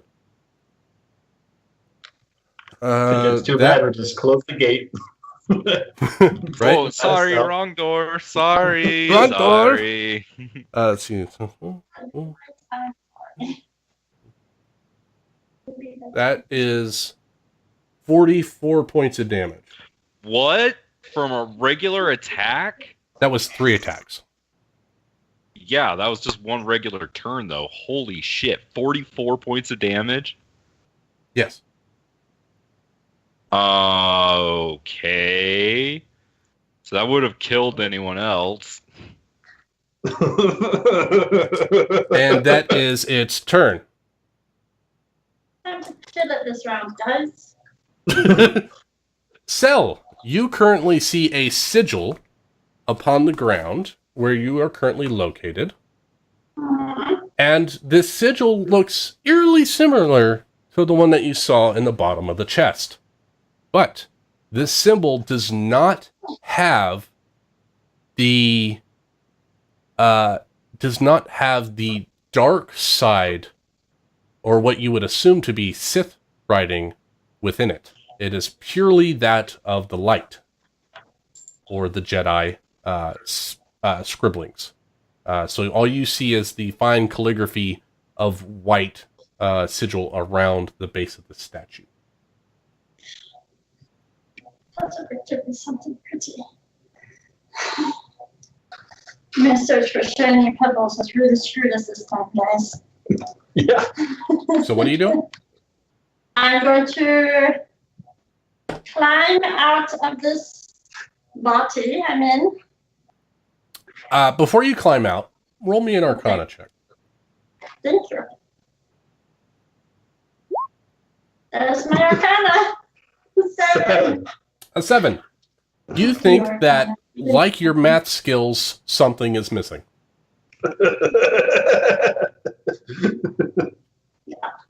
Do you still wish to climb out of the statue? Well, I don't know what to do in here, so yeah, I climb out of the statue. Okay. I mean, That's your can I movement? look around and see if there's like anything else other than words? Is there like a lever or like a secret compartment or? No. What you see here seems to be just eyeballing it. It's very similar in practice as the doorway scrawlings that you saw in the Tomb of Tulak Horde. You think that this might be a mechanism of containment. Not anymore. Not anymore. Okay. So you can use your movement to climb out. How far away am I from the tentacle creature? You are about 20 feet.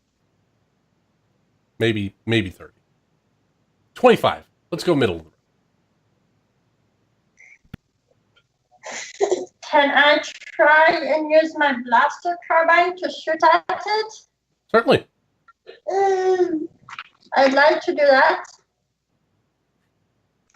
22 to hit. 22 does hit. And you do get sneak attack because it is directly next to Mick. 2d6. It's right there.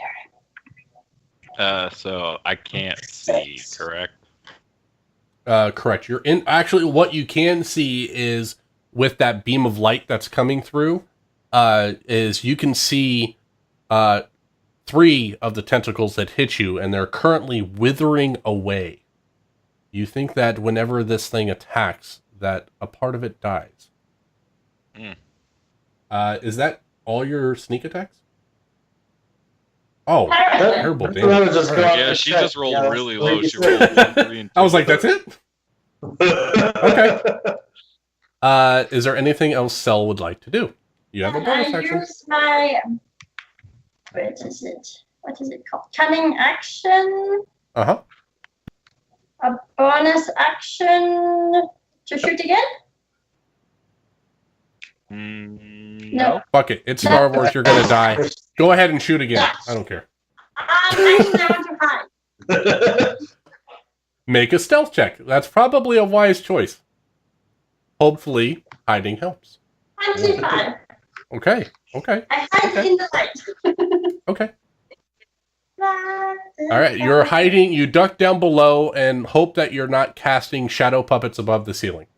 Amic, you currently see the withering tentacles, but you do see where the base of these tentacles are attached due to the light that has pierced through this darkness. What do you do? So I could see my opponent? You have a really good idea of where it's at, so I'm not going to impose disadvantage on targeting a large creature as long as you're aiming to where those were attached to. Okay, good. We're going to make sure we hit this time with fire! Kill it with fire! So, no sharpshooting, just regular blaster shots. We got the first one for a 23 That to hits. hit, All right. Nice. plus 1d6 fire, Yep. plus Okay. 1 fire. Let me see here. Let me see here. Nope, that's good. Okay, shoot again. Does a 12 That hit? misses. I'm going to... And you have crossbow expert, right? Yes, yeah, Okay. so I can reload. Well, I was more for the melee thing, but that's fine. Oh, yeah, no, I don't give a fuck about that. Point blank I've got shot. Sharpshooter and crossbow expert. And They're you also far have that away or lovely close pistol me, next it to you does if you want to nothing. use that. I'm You do gonna have that other use thing, my and you bonus- also still have your dagger. Don't yeah, forget I'm your gonna use dagger. my bonus action to use a greater stim pack as a bonus. Okay, that should be 4d4 plus 4, right? Yep. Cool. So I get 16 HP back, Great and then deal. I'm going to second wind and shoot again. Not second Action surge. Action surge. That's the one. Yes. So you get at your level, you have 2 attacks. Yep. I know how this works. And I will remind you, don't forget your dagger. Yeah, I know. Throw it out there. Okay. A 12 misses. This was a 15 hit. A 15 misses. Damn. No, that's 4 shots. The rolls. All right. Well, so much for that action surge. Well, that's the end of it. Okay. Feeling the blast from it, what you notice is that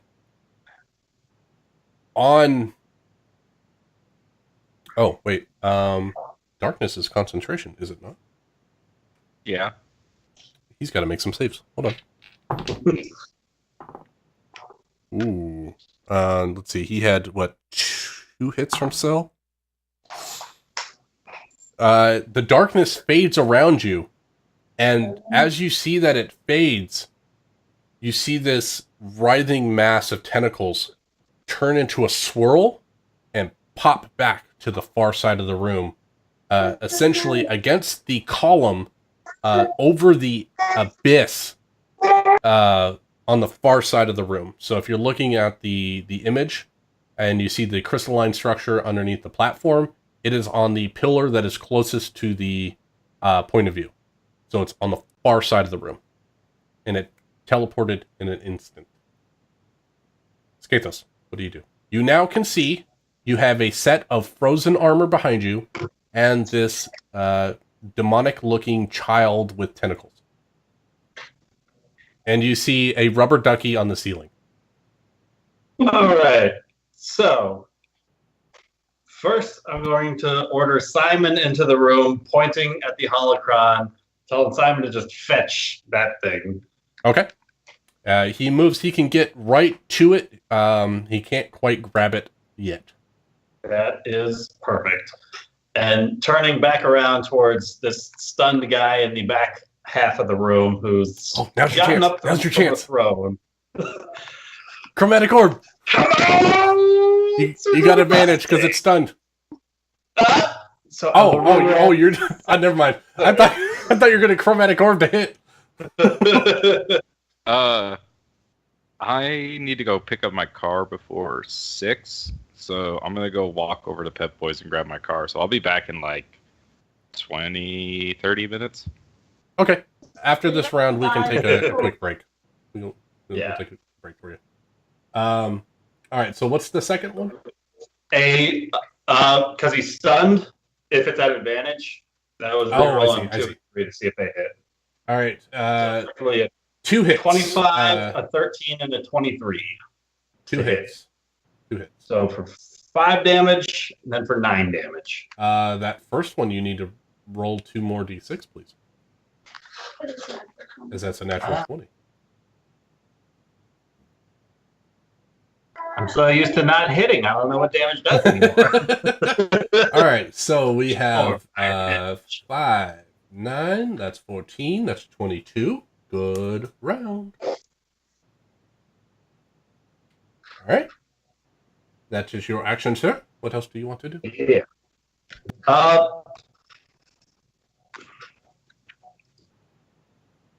Probably move to the other side of this gateway door. Okay. Thought processes, so I still have line of sight to this guy who might try and flood this chamber, but also it's a shorter distance for Simon to get back to me. I see. Right. Okay. Fair enough. You can do that just fine. On its turn, you're going to see, hold on. This is a cool thing here. Let's see here. Actually, Volwa is going to have to make a saving throw of some kind. Oh, wait, no. He can't see Volwa. Damn. Not going to be as cool. Let's see. What? No. Alright, well, he doesn't have as many cool things. He's gonna see that he's gonna see the crackling energy that is based around the charge pack of Amic's weapon, and he's gonna use Dispel Magic on his turn, or on his action. Legendary action. Which I believe it automatically cancels a 3rd level or lower spell. Yep. So you hear this crackling energy fade down to a brief hum. And then Volwa, I'm going to make him, since he likes to do this, let's make a decision roll. All right. He decides that he is going to run back and swap on this Mandalorian suit of armor with his 3 attacks. And it's 3 hits. Any crits? No crits. So he does a bunch of damage. I don't know what he use. D8s. 2. All right. So he does a significant amount of damage, and you start to see chunks of this armor start to fade. And he is going to use a couple more key points in order to stun. He only has to use 1. This creature is stunned once again. I don't know where his keys are, but he is down to 2 key. All right, so the creature is stunned. Volwa is wailing on this guy, and it looks like the armor is starting to fall apart. And we will pause there so Nick can go get his stuff. All right. So we can take a quick break. All right. Be back.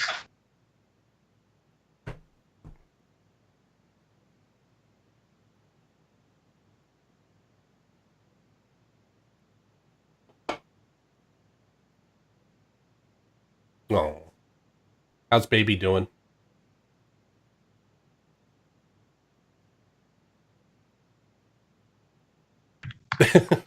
He's sleeping.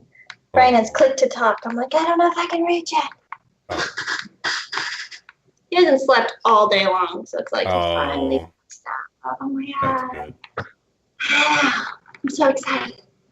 Hopefully You're he's like, not up all I'm night. like, I just sat down. Yeah. Yeah, my son's getting like that. Yeah. It's irritating. How old is he? He's what, 2 now? He's 3. 3. Yeah, it's like, I know he just had a birthday. Oh my Yeah. God. Can't even imagine. He's still so small. He's full of it. Oh, He's a big boy. He's 40 pounds now, and I think he's almost 40 inches. dang. Yeah, he's huge. He wants me to pick him up They all the just time. waited I'm like, I for can't do him that. Can't do it anymore. They just weighed him at 20 pounds at his 6-month appointment. Nice. So he's gaining weight just fine. One of my son's favorite things is like, I want to touch the ceiling, Daddy. And so he makes me like military press him up to the ceiling. I'm like, well, at least I'm getting a workout. So Right, and I get a great workout every day. kids, man. I just sit here because you push to talk. But I'm going to give you back because it's hard to hold on to both.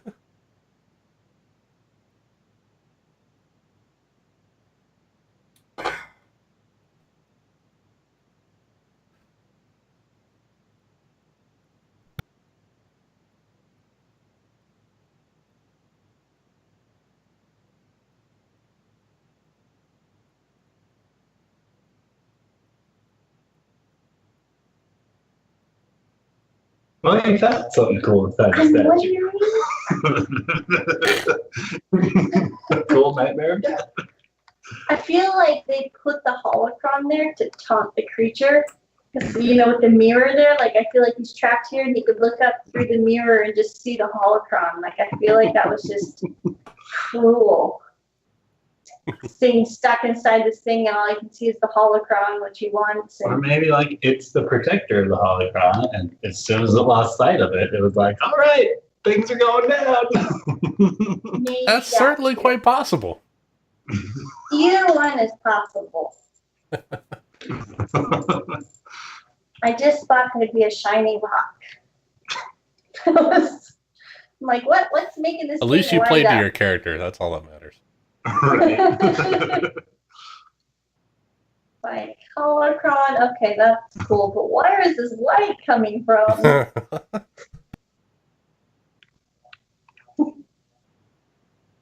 I think it would have been worse if I would have decided to not let it just come out when she broke the line of sight. Because then she would have just just went plopped in the into it. middle of this creature, stuck inside of a statue. Yeah, that may have been a little bit worse.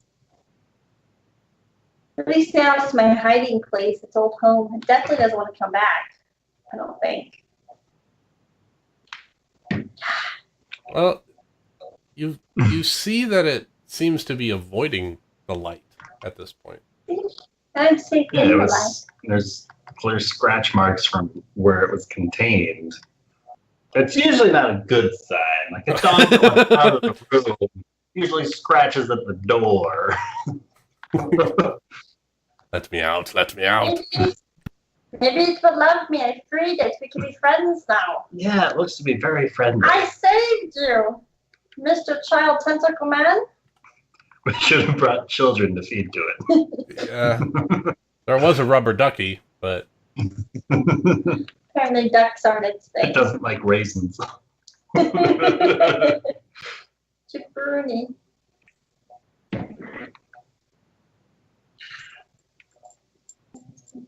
Hmm. Brian, here's my rock.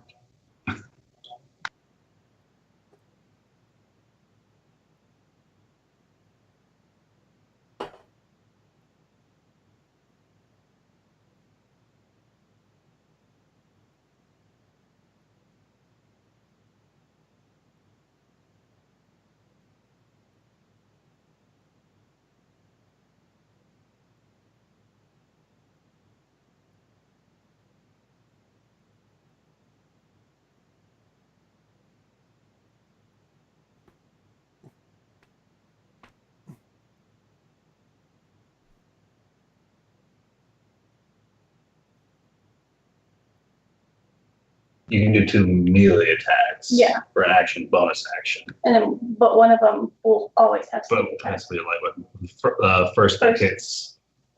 If you have advantage on it, or if an ally is within 5 feet, it has sneak attack. But this is Star Wars. Right.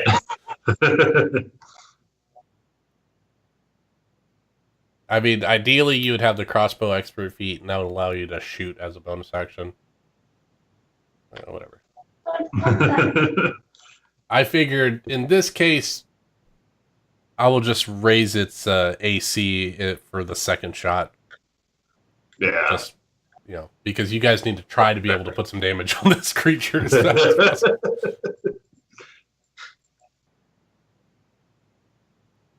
I don't know. This might be a grab and go kind of situation. Take the lobster and go. Don't need to stick around here. It all depends on what Skathos wants to do. Because he's got But realistically, how do we even get back conflicting to a instructions. I mean, Skathos' plan was basically to shut off the light. But, Cell kind of took care of that by destroying the statue, more or less. So Skathos was like, okay, well, now it's not on me. That was all Cell doing. Can't blame me for that one, guys. Yeah. I mean, I didn't touch anything. I didn't touch anything. But I do know that there's effectively some ritual going on here. But now I'm not entirely sure how to disable the ritual. I know I was told not to. But now I want to figure out how to disable the ritual. I was thinking of scratching through the words inside there like I did on the other one.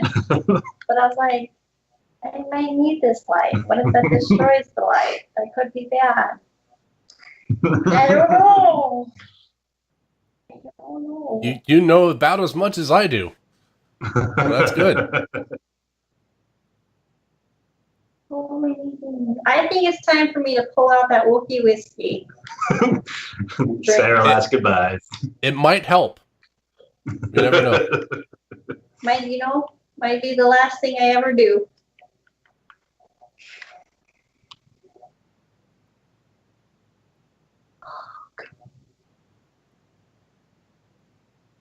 God, why do you have print so small on your screen? Because I zoom out. Like, I'm not worried about that. Because when I'm DMing, that means I can see more at one time. Can't see. Oh yeah, that's a little better. I'm like blind. See, now everything's just so smooch. I like it being huge. I can read it. It's like normal size. That's not huge. That is ginormous. I will say this: you guys are quite lucky that creature Vol was able to stun. Yeah, Yeah, yeah, I think so. I'm feeling lucky. Seeing as of how it's the closest threat to Skathos, it's the biggest threat that Skathos is doing right now. Well, Skathos also is seeing that this thing can teleport the big tentacle creature, so... Could I Like- see the tentacle things when it basically ruined Amic's whole life? No, Or because of the because darkness you for that were in the matter? darkness, you couldn't see that particular beam of light. It was basically right in front of Amic. Okay, 'cause- But you did see it teleport once its darkness faded. But I also saw it go back into the room. Like, I'm kind of hoping, and also maybe this is from Skathos' point of view, but like maybe it's restricted to that room for whatever reason. So as long as I stay in here, it's not a problem for Skathos. And right now there's this dead Mandalorian dude running around, and that's the bigger threat because Shadow Guy's still in there, still probably preoccupied with Cell, and it hasn't crossed the boundary or threshold to this room that Skathos has seen yet. Yes. And But I did just dispel his magic, and so that's... I will say this monster book is it's not tuned very well. It's, Yeah.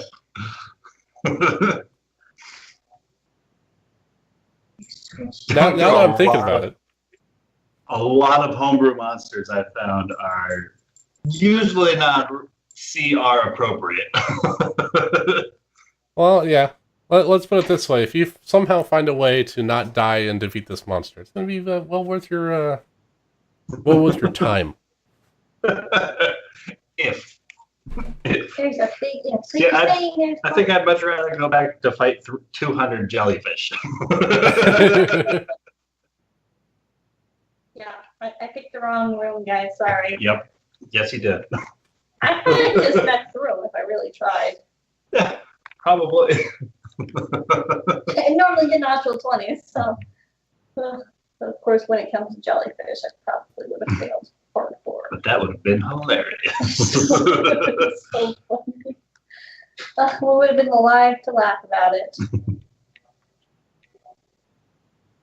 Might make you think twice about going into a temple for a Sith Lord. Huh?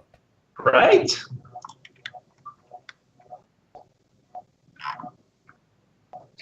Sal never thinks twice. Not killed a shopkeeper, blew up a shop. One and done. This is why we tell you not to touch anything. I didn't touch anything. You climbed up onto the statue and climbed into it. I didn't touch anything. I just blocked the light source that was, guarding this thing or whatever. I was moving around. I didn't touch anything. But you had to roll that 20 to actually do the thing. That's true. Actually climb up the statue. Why would you do that? It might be wise to maybe investigate said Okay, come back. statue. Welcome back. Bind and restrict cells movements from here on out. All right. So, with At least our wonderful friend the Mandalorian back, it is now the bad guy's turn. Let's see here. You see this creature jump from the side of the wall to the platform that is holding the holocron. Oh no. And you see it you see all the tentacles curl up, and you see it slam itself onto the ground, and as it does, a line of darkness floods the space. And I need Amic and Skathos to make me a Constitution saving throw, please. Do you want one for Simon as well? No. Okay. This does not affect Simon. Well, I'm sure an 8 is fine. I'm sure you're fine. Amic, due to you wearing your Mandalorian armor, this utter blackness, darkness, whatever, does not seem to affect you. But Skathos, you take in a big inhalation, and it comes through your snorkel tube. And you are currently stunned. This is some kind of toxic cloud that is currently floating in the area, and it seems like it's staying within the space. It doesn't seem to be dissipating. And you notice that it ends about 5 to 10 feet from behind. Sorry, 5 to 10 feet behind Skathos. This line of ink is floating, and that is what it's doing on its turn, and it's going to stay in the middle of the room. Cell, what are you doing? You are currently hiding at the top of the statue in this light, and you know that there are some kind of sigil at the bottom of the statue. I would like to perk my head out to see what's happening. Yep. And click my heels together to activate my lovely books. Mm-hmm. And Since I have double movement now, I would like to try and get through tentacle creature. Okay. So you're going to jump from the statue to the platform? Yeah, sure, let's do it. Okay. Give me an athletics, please. With advantage because of your bonus movement speed. 22. You land on the platform right behind this creature. It does not seem to be aware of where you are, but landing next to the creature, I need you to make me a Constitution saving throw, please. Oh dear. Okay. 17. Meets it, beats it. You jump and you land directly underneath this line of darkness that seems to be emanating from the space of which this creature had slammed itself on the ground. What do you do? I went to dagger. Which you are also right next to the holocron. You're also right next to the hologram. Right, so dagger or rapier, you said? Rapier. Rapier? Yeah. Stabbing at this fool? You know what? Make the first one with advantage because you were hidden from it. So this. No, you still miss. So you stab into this creature and its tentacles just writhe out of the way of your strike. Okay, I try again. So this is your hasted action? I think it's my boots action. Yes. Yeah. Yes. 21 does hit. Do I get sneak damage? You do not get the sneak damage because there is no one else within 5 feet. So it takes 9. Third one, bonus action? And you do have a bonus action attack if you shall choose it. Yes. Or you I can would try to like- run. So, can I attack it one more time and then try and hide? Like no. So I would like to try and hide on the other side of the pedestal that the holocron is on. Okay, roll me a stealth check. Okay, 3. great. I'm a representative. I can call a monster. All right. At the end of your turn, it looks around and it does not see you. It sees a stunned creature and a Mandalorian. So it is going to move towards the doorway, the gateway, and in an attempt to reach out and grab at this frozen in place, delectable looking snake man. Oh, well, sorry, Scathos. It was nice knowing you. This is Scathos signing out. Oh, that is no good for him. Hold on. He just made a boo-boo. Hey. Okay, that's good.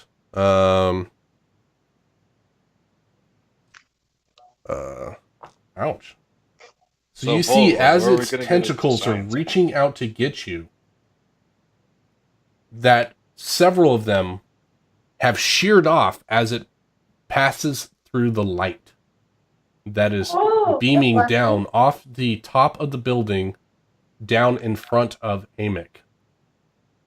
And it is going to... Hold on. I'm so scared of Amick that it's falling in pieces. That's right. All right, so it's going to use an action, a part of its multi-attack, to attempt to grab this stunned. Well, you automatically fail strength saving throws, so it gets you. And its second action, it is going to attempt to bite you. One target creature grappled. With advantage, because you're stunned, my friend. Oh, yeah, that's going to hit. That's a 24. 24. As you're swallowed whole. 4 hits, yeah. Yeah, this is no bueno for the wizard. Oh, Jesus. So that's 15 points of damage. All right. So that first 15 is just to my force field because of the arcane ward, effectively. Oh, okay. And I need you to make a DC 17 Constitution saving throw. Oh, beats it. Fucking Skathos. Okay. So, that is its turn. You are currently grabbed by this creature as it attempts to bite you. And you notice that as it's staying within the space, it has moved its tentacles around this beam of light. Seems like it is severely damaged by this radiant light.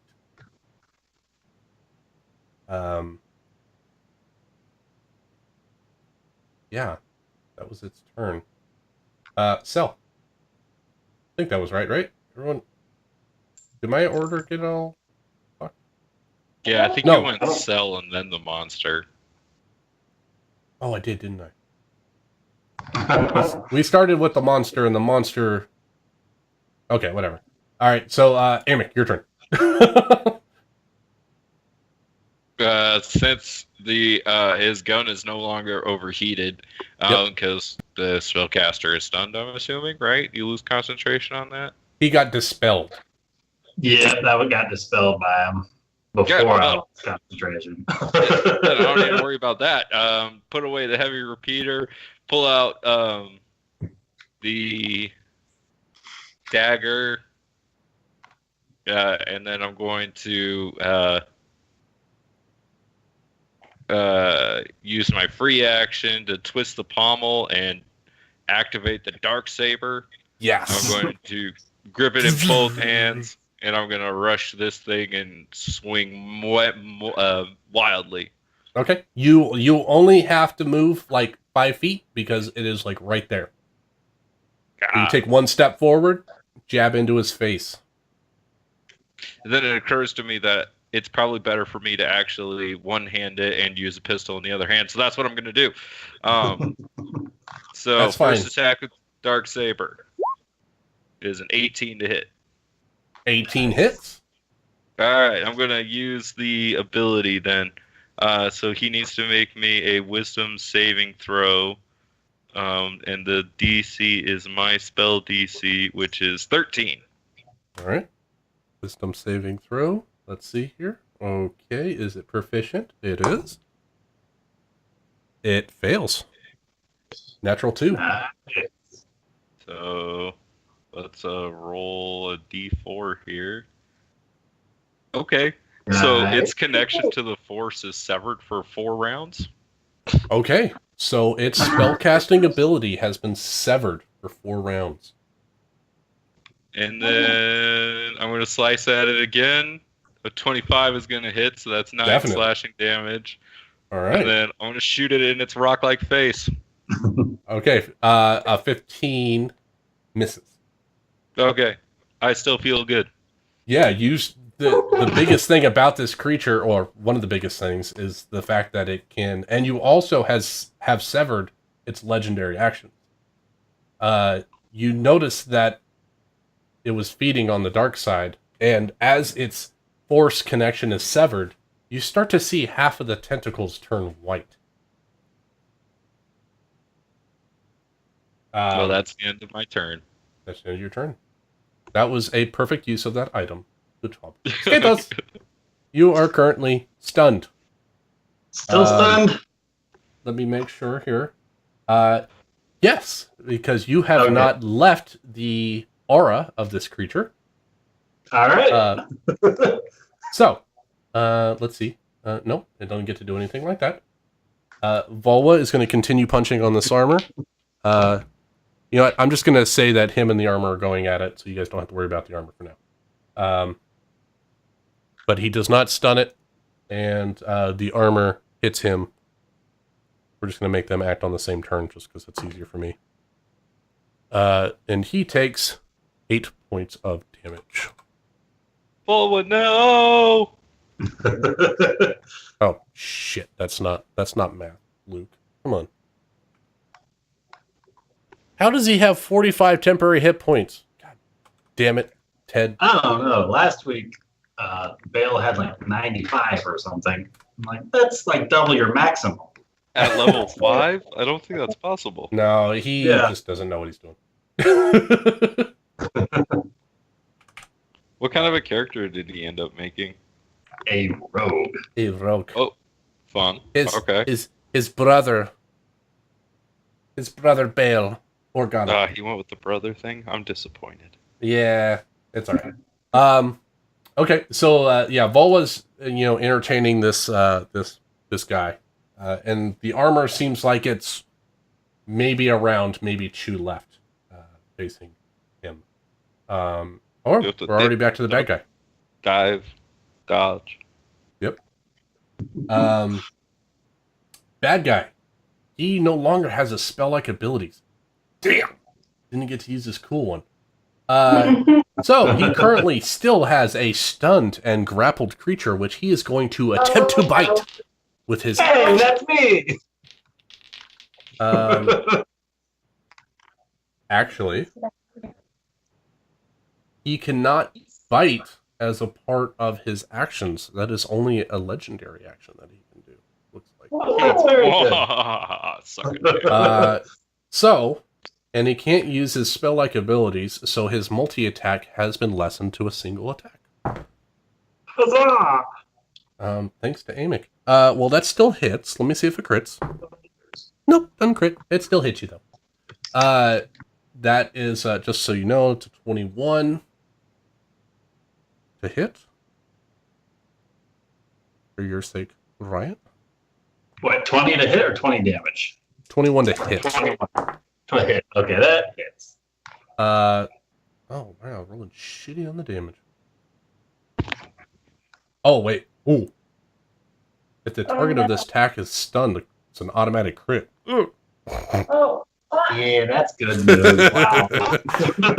Oh, shitty damage all the way around. You good. take 12 points of damage. it's a roller coaster. How much? 12. 12.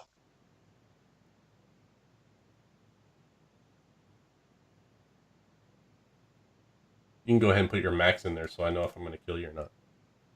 Alright. Alright. He has 3 more rounds of his force being severed. Cell!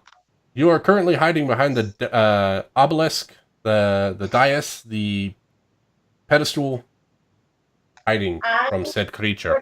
Come around, see my bestest friend Stathos being stunned and struggling. I'm going to jump onto this creature.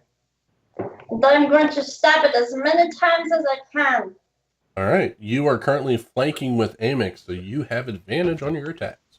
So. And I get sneak attack I on the thought I first was one? your best friend. Or all of Take them? attack on the first one that hits. The first one How that many hits. strikes is that? Okay. One rapier. Alright, Nice. so 20 damage. First rapier. The Gorgon? Hasted rapier. Okay, so that's -6, okay. And then I want to do my bonus attack action, and I don't want to hide, I want to attack. And do that. Yeah, you can pull out a dagger and attack. Dagger, dagger, dagger! Rapier, rapier, dagger. Nice! Alrighty. You see that more and more of these tentacles begin to fall off its body. I'm specifically aiming for the ones wrapped around Stathos, if that helps. You would have to get to the front side of this creature to reach those tentacles. I'm working my way up there, Stathos. Do you wish to stay where you're at?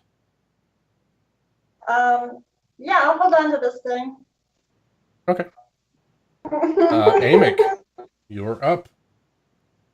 Give advantage. Well, let's do the same thing as last turn. I think a 22 hits. Oh, yes. 11. Nice. 16 just misses. Just misses. And then 13 misses. Misses again. Man, my My blaster actually, shots really make that connecting. make the 2 dark sabers at advantage. Let's see if you get a crit. Oh, that's right. I'm with Cell. flanking. That's right. Okay, well, the second one The hits. second one hits for 10 damage. All right. You see that it only has a very few tentacles, and one of them is still attached to Scathos. Well, I'm out of things to do. All right. Scathos is still stunned. I'm sorry, my friend. No worries. I'll just hang out Volva here. Volva is duking it out with this creature. He kills the creature, but not before the creature can get a couple good swipes on him. And let's see if he crits. No crits. Volva takes some more damage. He is now down to... He takes a big hit. Oh, no. And he takes a huge hit as that creature lands 2 giant slams on him. Oh, Bull was dead. Guess we need a new pilot. Just about. He's getting there. So that's Volva. Yeah, Bad Volva- guy's turn. Bad guy only has 2 turns left until his force abilities have been revamped. He is going to go after this wizard. And all you hear are screams from this creature. Terrible, terrible screams. I just have to hit.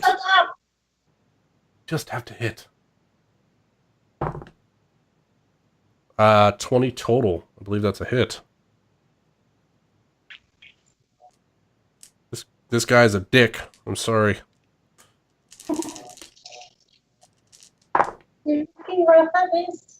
Ooh. Ooh. 25 points of damage. Jesus. That was to who? To you, Mr. Grappled Creature, It who was is stunned. down. He lets go of the grappled creature and he turns his ire, this disdain towards this Mandalorian who slashed him and severed his connection. And actually, I'm going to make him do a save here because it seems like the light is taking over.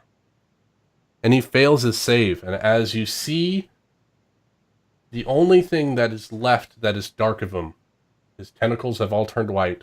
His face is all turned white, except for one eye is black. I don't Sell. know the eyes. Not that I can see him. Your buddy has just been bitch slapped to death. Nearly death. What do you do? Okay, I'm going to crawl on top of this creature, and then I'm going to leap off of him and be in front of Scathos. And I want to give him my greater stim pack. I force feed him it. First, I'm still there. first, Uh-oh. it gets an opportunity attack. But I'm still in its range. You jumped on the creature and then jumped off of him. But I'm just jumping right to where Scathos is. I mean... Oh, you sly? You are sly? Yes. You did not leave us. Yes. All right. Force feed, and I will say this. Give me an acrobatics check just to see if you fall off this chasm. 17. Okay. You nimbly avoid slipping on some kelp or something, and you land and force feed a greater stim to Scathos. 44 plus 4, please. 14. Nice. Scathos, you breathe in air. And when it comes to your turn, I take all of it. All the air. might happen to you. Amick! I'm not done. That wasn't everything. Oh, I'm sorry. What do you do for your bonus action? I'm terribly sorry. Well, I have my boots that give me an action. Oh, yes. So I turn around Yes. and stab it in its black eye. My rapier. No longer flanking, right? No longer You are no flanking. longer flanking, but a 25 does hit. And with the sneak attack damage, because it's my first hit. 17. How do you want to do this? How do you wanna do this? I do my bonus action with the dagger. How do you want to do this? How do you want to do this? Well, yes, okay. So Sketos, I serve you so much. And I turn around and I just grab my rusty shard of whatever I have, and I just stab it right in his eyeball. And he just withers on the floor in front of me. You stab it directly in its dark eye, and you see that as its dark eye collapses below your blade, it disperses in a puff of gray dust. And you start to see that dust swirl around the room and down towards this swirling whirlpool below this cavern. Okay. So, we are currently out of combat. Can I go grab the holocron? You may do whatever you would Has like Simon to do. beat her to the holocron? I am sorry, you could have been having Simon do something on your turn that whole time. Yes, Simon would have the holocron so if he wants. Okay. Let's make sure we get it. I think we worn out a rock in here. By the way, Sketos, there's some weird writing inside that statue if you're curious about what it is, but there's lots of writing. What did we say about touching things, Sel? You touched everything in this room! Every single thing you touched! Sketos, I saved your life. I thought you'd be more thankful. Oh, it hurts so much! In so much agony! Suck it up, wizard. I would Come on. I would like the group to make a religion check, please.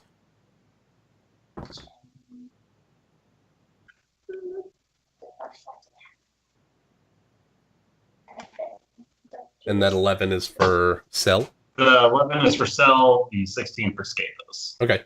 Sketos, you know that this deity is actually a fiend.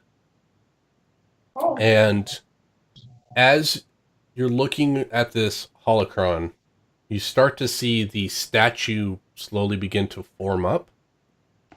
And you think that this statue might be the birthing Part of place the for this. ritual?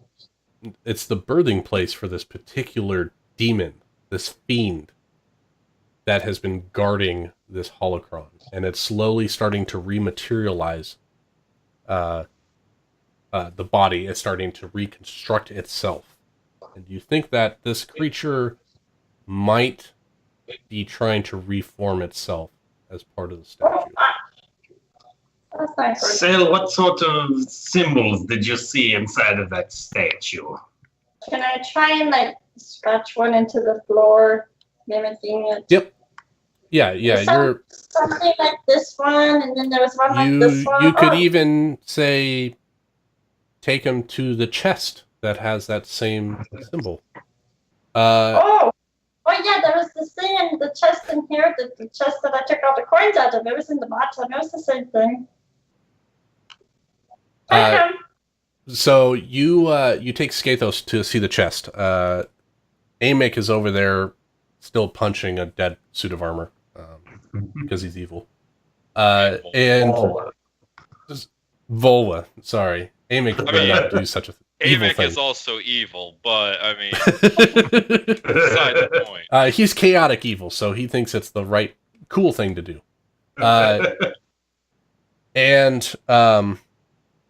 Actually, once you, Amick, what are you doing at the moment? So they're looking at the holocron and stuff. No, they're heading back to the room where the armor was. There's a small chest behind it, so they are going to the far side of the throne. Did anyone pick up the holocron? Did the robot pick up the holocron? Simon's got it. So Simon's got it and is floating back towards the throne room. It's a little heavy for him, so he's moving slower. Is there anything else on the around the holocron and stuff like that? Yeah, so you see on the pedestal is more of that Sith writing that you saw in the room of Tulak Horde. This pedestal is obsidian, which is, a hallmark sign of something of the dark side.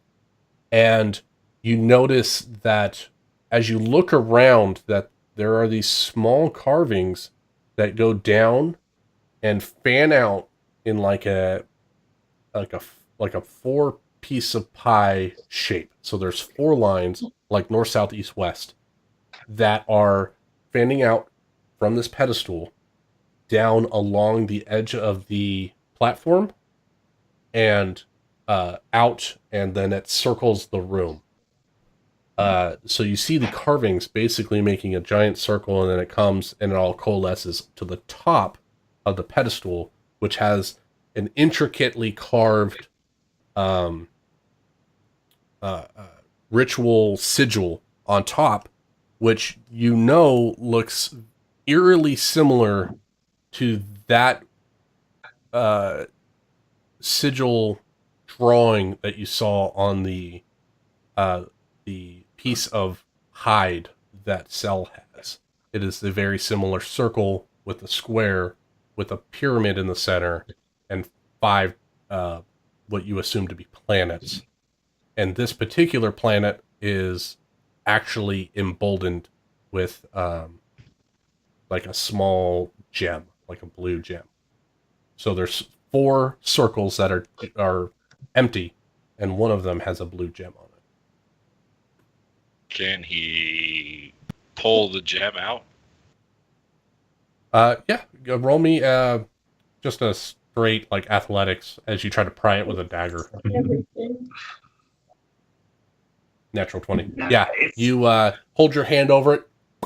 You pop it out, and you got a nice, perfectly carved sapphire. Doesn't seem like anything happens when you do that.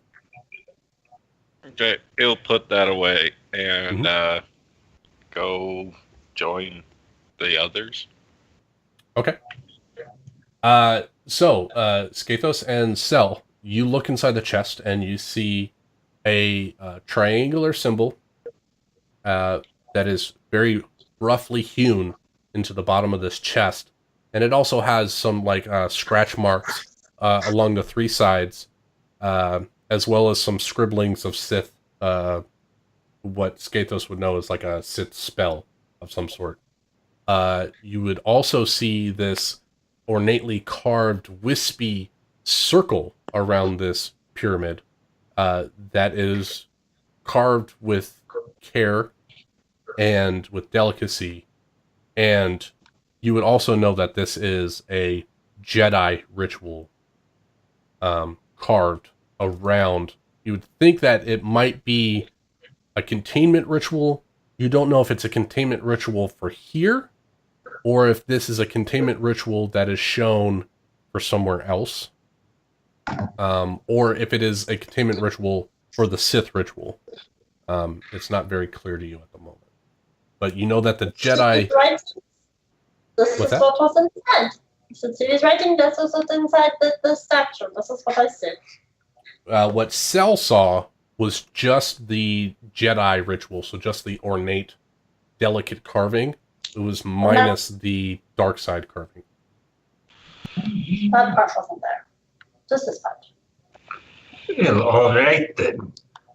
And kind of flipping through a couple of different tabs, closing some others, Skathos is going to pull out his data pad, and start to try and pick up some readings about this room as, trace amounts of force energy and the like. As he was told that there is some sort of a ritual within this space, and now he's more or less actively searching that out. So you look around the space. The magic that actually, since it's been so long, Amik, you sense that the magic behind you has dissipated, which was coming from the armor. What you see is there's nothing inherently magical besides what you see on everyone else. And as you move slightly closer towards the gate, you can sense the magic from the holocron, and you sense the magic coming from the pedestal. Pedestal itself seems to be emanating magic. As you take a closer look, you see those Sith carvings around the room as well, but they don't seem to be currently active. All right, I'll take the holocron from Simon. Thank you, Simon. Tuck that away and make my way out towards this pedestal. And like, all right, Amic, I may need your assistance in a small matter. In order to prevent this sort of happenstance or from that thing possibly following us off planet, mayhaps it is in our interest to see that it does not come back by any means in destroying what remains of what this states, this ritual that is bringing it back to existence again and again. Uh-huh. So what do you need me to do? Do you think we could effectively destroy these stairs and just drop this whole platform into that abyss there? Or maybe something smaller scale, like simply destroying this relic area where the holocron was resting? Do either of those seem possible, DM? Yeah, you think that, with enough firepower, you could definitely drop the platform. You don't know what effect the Sith ritual will have if you separate this platform from the rest of the structure. That's not very clear. What you do presume is that dropping the platform is not going to prevent this creature from reforming. So because how do we prevent it's the not creature directly connected. The platform is not directly connected to this statue. You would think you would have to do inside the statue and scratch it all out. it. You would think that if you had to guess that the statue itself is involved some way in this creature's being rebirthed. So either destroying it, or as Cell suggests, altering the ritual sigil that is pasted at the inside of the statue. You'd think that maybe destroying the statue would be the way to stopping this creature from It's not a bad idea, Cell. Perhaps you could transfer over some of those symbols that you saw in the chest, align it in the same pattern to maybe contain the thing inside forever. I could try that. I'm really good at scratching stuff, so that's probably a really good idea. I'm gonna hop onto the statue and start climbing it again. Okay. I'm not going to make you make the check. You feel confident in that you can get back in. You notice that the statue has regrown itself to about collarbone level. So the head and shoulders are still missing. So you can climb inside just fine. And you make it down to the bottom just fine. And the light is still emanating from this source. And I try and say what Stato said to do is copy in the letters that I saw missing from it and make it look like the chest. Okay. Make a quick perception check.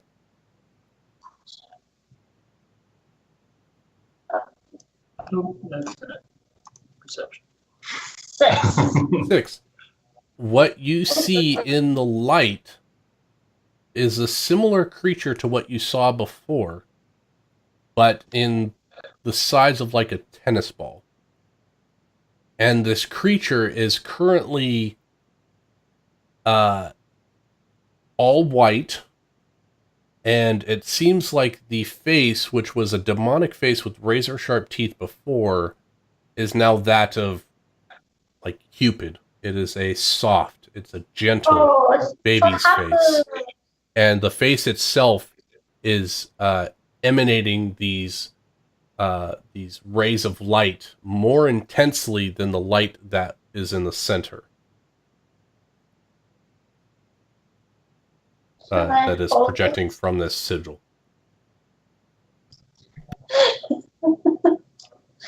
Can I try and pick it up? Yeah, you can reach in and you go to grab it and you pull it out of the light, and you notice that as soon as you pull it out of the light, some of the tentacles, half of the tentacles, start to turn black. You push your hand back in the light. You push it back in the light, still holding it. The tentacles go back to white. And you pull it back out. The edges of the tentacles start to turn black again. You push it back in. It goes all white. So do I see any like dark writings in here?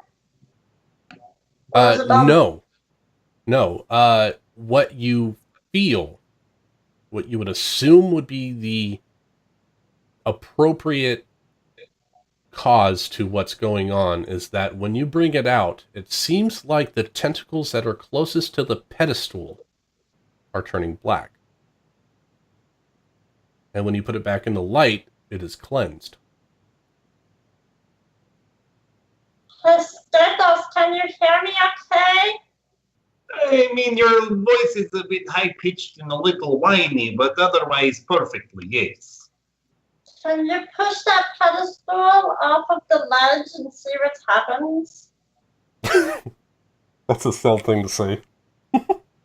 Yeah, Scathos, can you push the pedestal off the ledge? Yes, let me just get right on there and just not even trying to really put myself into it. Yep, it's not really going anywhere. I don't think I'm going to be able to move this on my own. When you touch the pedestal, make a wisdom check, please. Oh dear. Buckets! Wisdom check? Yeah. 13. You feel a connection with this pedestal that is deep and resounding in your soul. It feels that of the faintest of power that you receive from Tulak Horde. It is resonating, and it is similar.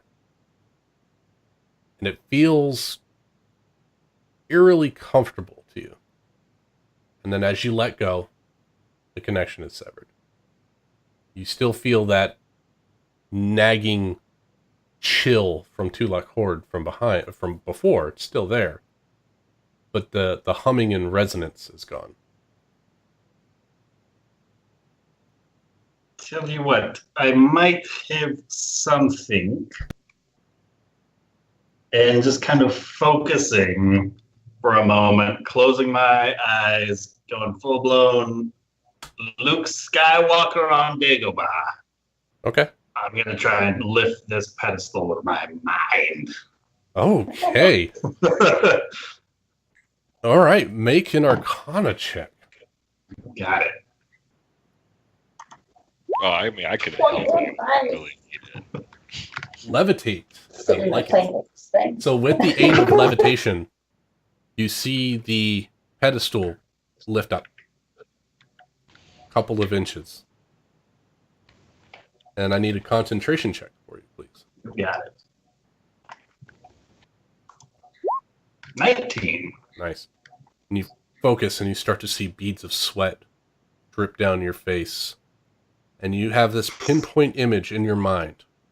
And it's beginning to levitate more. And you get it 6 inches, a foot. What do you plan on doing with this pedestal? As he's doing that, I'm like moving this monster in and out of the light constantly. Evil good, evil good, evil good. Every time you remove it from the light, the tentacles that are closest to the center of the room begin to turn black. Nothing has changed yet. Okay. I'm continuing this process until something changes. Okay. Okay, because the huge monster eats me. Scathos, you still as you're concentrating, focusing the force on this pedestal, you start to feel that resonance. And in the back of your mind, you feel like there are echoes of Tulak Horde in your head. And he's saying, Complete the ritual. Complete the ritual. and that continues in your head as you're focusing on this pedestal. I'm sorry, I can't hear you. Complete the ritual. You're telling me not to disable the ritual before. One thing this, one thing that. Technically the same thing. Fuck you, Tulak Horde. Fuck. Basically, That's what Amicus comes out and says, fuck you! okay, buckets first of all. Secondly, I'm hearing that prick's voice in my mind once again. And he's wanting me to complete this ritual. But I'm not sure if destroying this object will be in his favor or if he will get upset about this. Can I hear him? I'm saying that out loud. Yeah. So. Okay, I'm going to yell out. Well, okay, so here's the thing. I have a little baby monster in here. And in the light, it's a happy monster. And it goes out of the light and it's a sad monster. So, but it's only close to that pedestal that it's getting to be a sad monster. So I think if we get rid of the pedestal, it will be a happy monster. Well, Emmett, what say you? You've got his objects wrapped around your face right now. I think you have a say in this matter.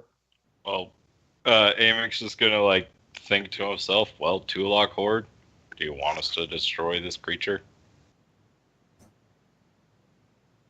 The creature is the guardian of the holocron. The holocron. It is stopping my ritual. Remove it from this place, and part of the ritual will be complete. That is what you hear in your head. Um, Vola, you see I Vola think start stepping into the room and saying, I say we complete the ritual. Yeah, I don't know how to do that. I just think we should leave. We got what we came for with the holocron. We should just leave. What about the sad monster? For goodness sakes, do not touch it. She's It was been kind of his poking first the- instructions when we came in here. Don't touch anything. Sell! No, so start to lower this thing down into place. Okay. Will you stay here, Mr. Happy Monster? But don't you leave the light or you'll be sad. And I'll miss you bunches. I'll see you never again. Bye-bye. I'm going to crawl out. Okay. Did me changing any of the symbols change anything? Because I etched in this part he told me to with the chest. What did you do first? Did you grab the creature or did you etch the symbols? I thought you got distracted. You got distracted by the creature. So now I'm going to etch in these symbols. Roll me an Arcana check, please. Oh, See if you can yeah. recreate this Sith ritual. 23. Beautiful. Yeah, you mask it, you mimic it perfectly. And you notice that when this thing is infused with the dark side energy as you finish the ritual, that it turns gray. And it seems like the light has turned gray. It's not a pure white anymore. And when you pull the creature out, you look at the creature. Actually, you don't even have to pull it out. When you look at the creature, you notice that the darkness has taken over this creature, but it has stopped at half.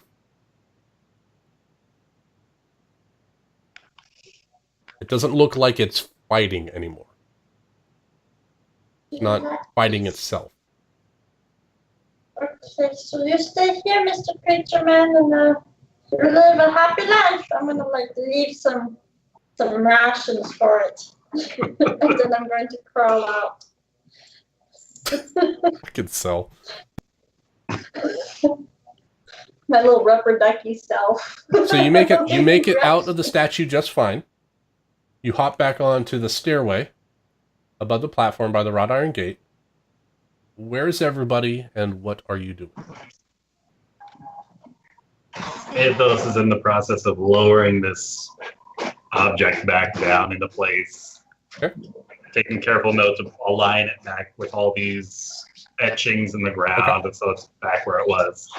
It lines up, and you see the smallest hint of a purple flash as it connects back down with the floor. And then it goes back to being just carved runes.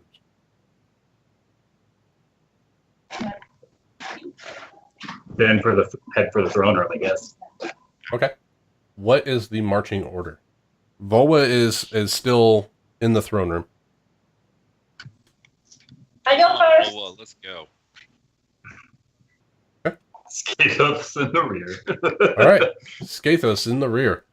All right. As you walk out of the room and the holocron passes the gateway, you see the Sith symbols light up. Nothing seems to happen at first. Wait a couple of heartbeats. Nothing. Which way are you heading out? That's an excellent question I was about to ask myself, because there's a floodway door and we don't know another way out. So, is there another doorway? We have to Other get than back the- out to our lobster, right? You have what at the lobster? Well, that's what we need to get back out to. Is the Yeah, lobster, yeah. right? That way you can make your way back out. Yeah, but we can't go through this door because it's flooded with water. You're still wearing your flippers. Without What are the you talking pressure, I about? thought we was We swinging just it have to over. get back to the room where we did the combination. Yep. We'll blow the door and then we'll swim out. Okay, I guess we go this way. I'm gonna open the huge. I believe what Cell is trying to say is there's a lot of water on that side of the door, but no water on this side of the door. And it will create a great amount of pressure that will only push us towards that gaping void that we saw in that other room. I get what you're saying. Ah! And I Yes. stop trying to open the door. Like, yeah, that. And I was saying that, but we guess that was okay. So what do we do now? Okay, here's what we could do. I could take this lightsaber. We could cut a piece of the door open at the bottom and let the water come in at a pace. And then we could, once the room is filled, then we'll cut it open the rest of the way and swim out. That would be a good idea, except we're not sure how far that void goes or to what. And there's an entire ocean out there. Is there any other? I see what doorways Amic's saying. What Amix is saying is relieve the pressure on the door to open Yeah, it weren't up. there two doors between? It's there currently and here? a wet lock in this room. So you like a dry dock or whatever. So if you relieve all the water in the room and say close that door again, then you will not be pushed when you open the second door. So you got two closed doors. Actually, Yeah, because weren't there two the doors? first door is Because we open. left the first door open, yeah. Yeah. So the first door's open, so you'd have to get in and then close the door real quick.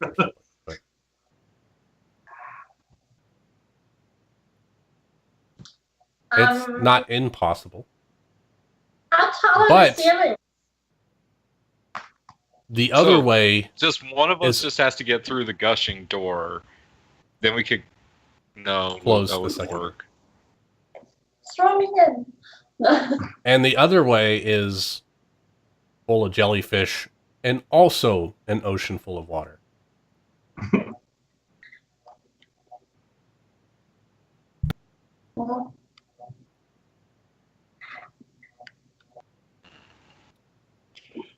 Judging,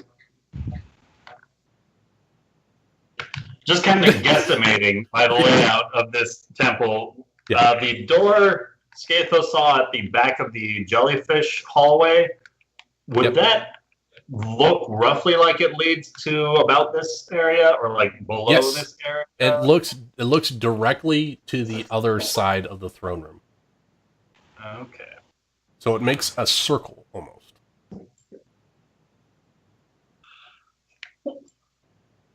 Hey, Scathos.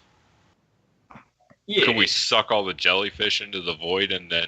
Nope, that won't work either. You still 'cause have then a you room still full have of the same water. problem.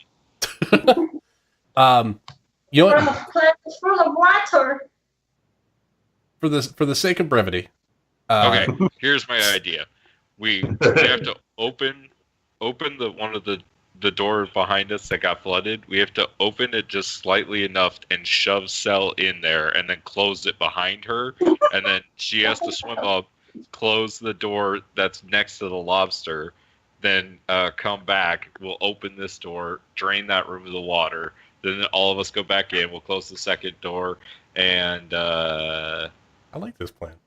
Sounds good to me. Okay, I'm gonna like readjust my face mask to make sure it's on tight. it's not going to be easy, but I think it's going to be doable. Not crazy, but That it's- is the best plan at the moment. Does anyone have a rope? You don't need a rope. No, but you guys should maybe tie yourself to the door in case you guys don't get it closed in time. It doesn't gush you away. At least you're still close to the door. Oh, that actually is a really good idea. All right. From the Java of all people. So you guys tie yourselves We'll tie together. ourselves up to this door. We'll get Yep. ready. Okay. Okay, throw me like a cannonball. Opening the door is going to be fine. How do you intend on shoving this Jawa through an ocean? So Amix is going to take her, and he's just going to shove her into the water. And then, like, on the other side of the door, he's just And going to, when like... he shoves He's me gonna in, tell her to like grab the other side of this door, and he's gonna I'm gonna shove her like use- right in behind the door, and then all three of us are gonna shove it closed. Okay. I'm gonna use a rapier to stab into the wall as soon as he shoves me in. Okay. So All right, that's good. like a All right. So Yeah. a couple of checks. Let's do a couple of checks. You can open up the door just fine.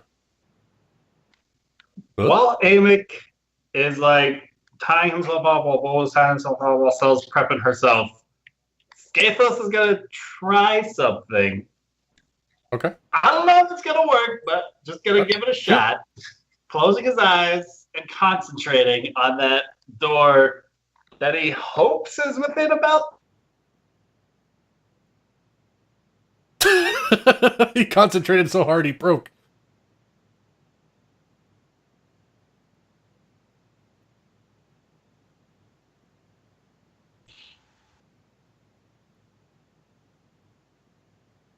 You still there, Nick?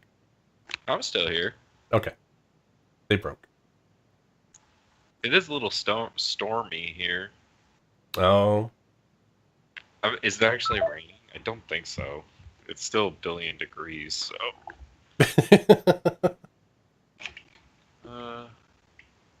Nope. It's cloudy though. Ugh. Oh, it feels good to play D&D. I haven't like, because even my Tuesday game, like, I've been showing up to that like 2 hours late. Oh, man. It's because of work. So like, yeah, I have really not been getting to play D&D lately. So this has been nice. Good. And I'm really excited to get to play Rafal and try to win a crown. Yes. It's gonna be awesome. We've Actually, been sorely When lacking. you told me now that I know what happened with the Requisitors, I'm actually really happy about that because it makes the Requisitors look like even bigger dicks to the people that they burned their houses down. Oh yeah. They just started going through because these the area we went through were like 4-story apartment buildings, and they just started blowing the roofs off the buildings trying to get to this poisoner. So they started just going like apartment building by apartment building, just blowing shit up. Oh,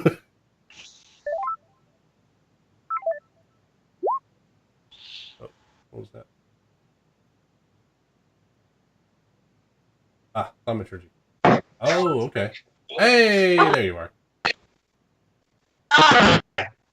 For a little bit. So, I don't know how much you heard. If it's reach out.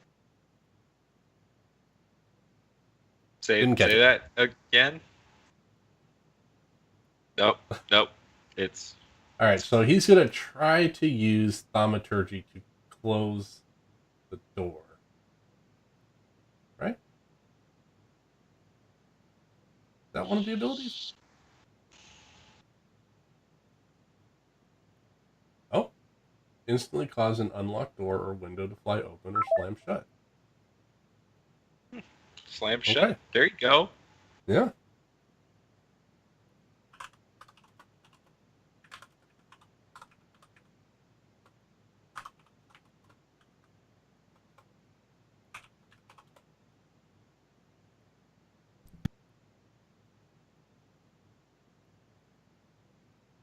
Oh, and the Requisitors are chasing after a poor little a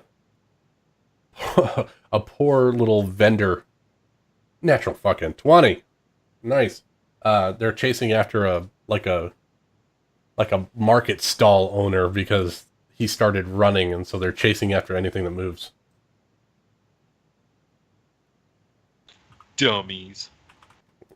Right?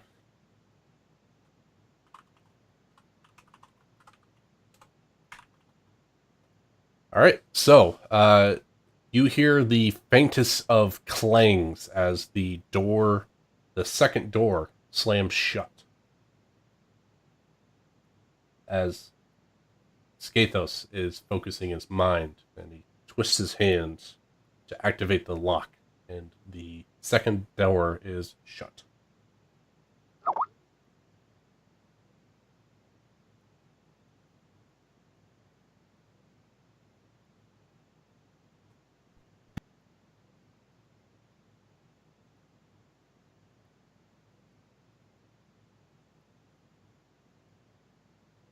Skathos has a solution.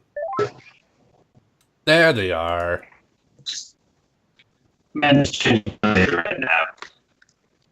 But What's up with your internet? I have no idea. Just suddenly cracked out. Hit the data cap. Too many packets.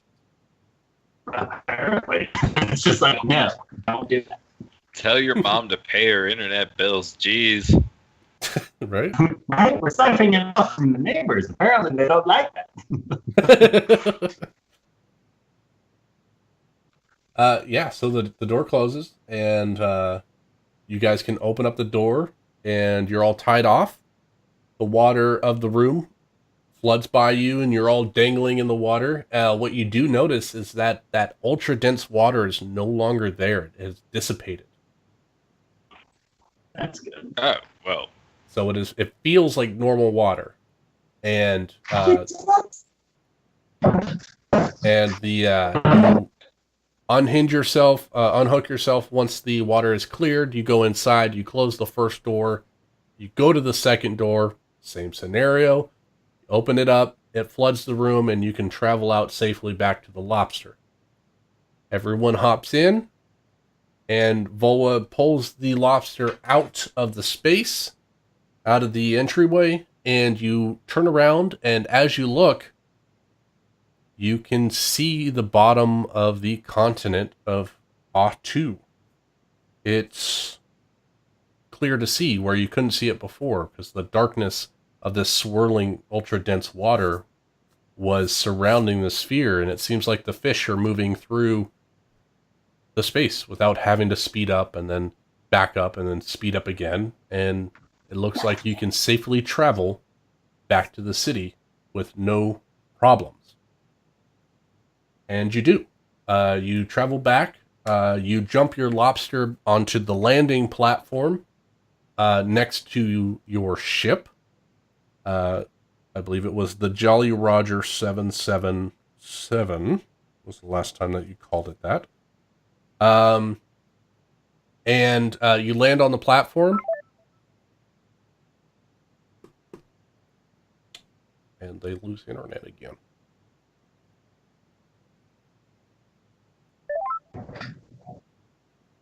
Maybe no camera? I'll try it. Alright. We'll see what happens. Jeez. All right. You there? Yep. All right, better. All right, so you get the lobster out and you land on the platform, and your lobster craft is right there with nothing but a minor damaged tail. What do you want to do? Do you want to head back to the merchant? Or do you want to just grab shit and run? Real quick, gonna remind Volwa to pilot it over near the where we docked the ship. Yeah, you are on the Because we platform next sized to it up. your ship. Yeah, we thought that we might be able to fit this thing in our cargo hold. Yep. The lobster Now, and he craft? makes some scans. Yeah, lobster craft. Yeah. So he makes some scans, and then he scans the width and the length of the lobster craft, and it looks like it'll fit in that bay with room to spare. All right, Captain. Why don't you work on fitting this on board? I believe we still have to resolve the dispute about funding for the fuels necessary for our starcraft, That's true. as you are seriously lacking in the payment department. And I can't remember for certain, but there may perhaps be the opportunity of a reward for fixing the Koto on this planet. Yes, there was. And you can take my share as payment. That is most agreeable. Only fair. He's not here. So you see everyone exits out of the lobster craft, and Volwa, still in his pea-soaked wetsuit, goes and takes the little lobster legs and crawls it into the ship. And Skathos, I assume you're heading to the Dapper Boar Garden Center? Yes. Okay. I guess I'll go with him for intimidation. Okay. So you head back into this fine diving gear establishment, and the owner greets you, and he says, "Well, you made it, and you've only been gone for 30 minutes. Amazing. Did you accomplish your task?" A promise is a promise, my friend. And Skathos always delivers on his word. When I tell you something will be fixed, it will be fixed. As is the case with this as soon as ire deep below the surface. And I have to say, I do believe that this equipment was most agreeable on our trip to the depths. He means it worked really well. Precisely. I told you it would work. It's the finest that's on this side of the continent. So, do you have my gear, and I can give you back your deposit?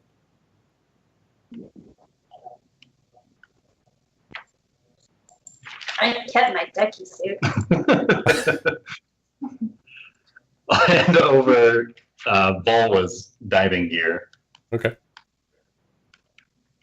But perhaps I will hold on to mine. I found it considerably lucky below.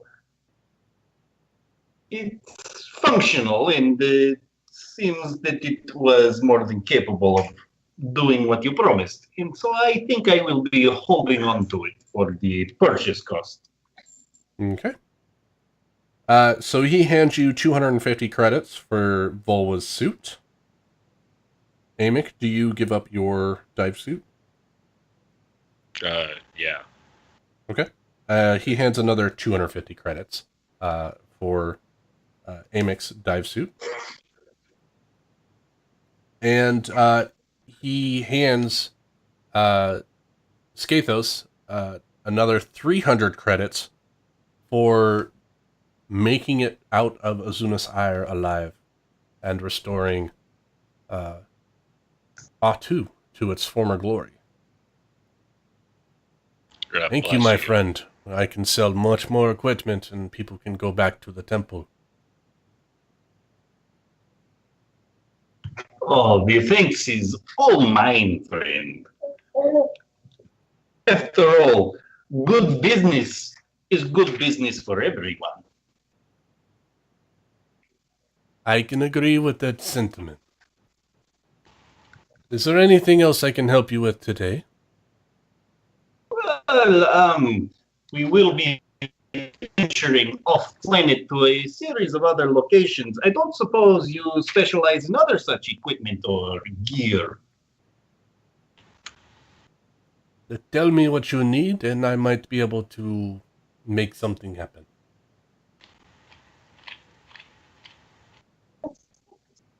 Oh, have you any recommendations for Alderaan or Tatooine's harsh suns or Balmora? Balmora.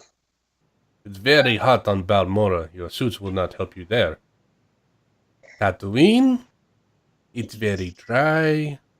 Lots of sand. Oh, You might want to cover your face and maybe some glasses. Balmora, I can't help you there. Well, all right then. Might I buy one of your fancier sets of goggles to keep these in pristine shape, as these ocular cavities are among my favorite? Yes, I can. We have some shaded goggles that vent well, but are also sealed to keep your eyes fresh underwater. I think they should work well. They might steam a little bit, but they'll keep your eyes safe. And he puts Might on. be tinted enough to help deal with the multiple suns of Tatooine. To at least provide some minimal shade for my poor, soft, supple eyes. Yes. Look at this poor creature. Take pity on him. I am very fragile. he just he chuckles to himself a little bit and he says, "Yes, the goggles that I am providing for you are they are designed for welding, so they block out the brightest of lights when need be. There is also settings in case you need to adjust the darkness of the lenses." This is precisely what I am looking for. I knew that you were the one that I could count. My trust was not misplaced. Well, how about I tell you this? I give you the goggles, and you spread the name of the Dapper Boar and Garden Center, and you let everyone know that you got your gear from me, and you saved the Azunas Ire using my gear. A deal is a deal. So you can take your underwater welding goggles.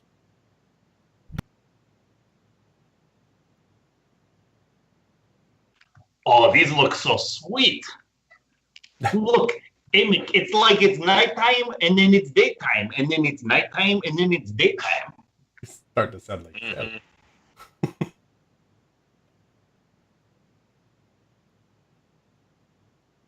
Hey, did we get fuel for the ship? No, you have not received fuel for the ship yet. We still need to take care of that situation.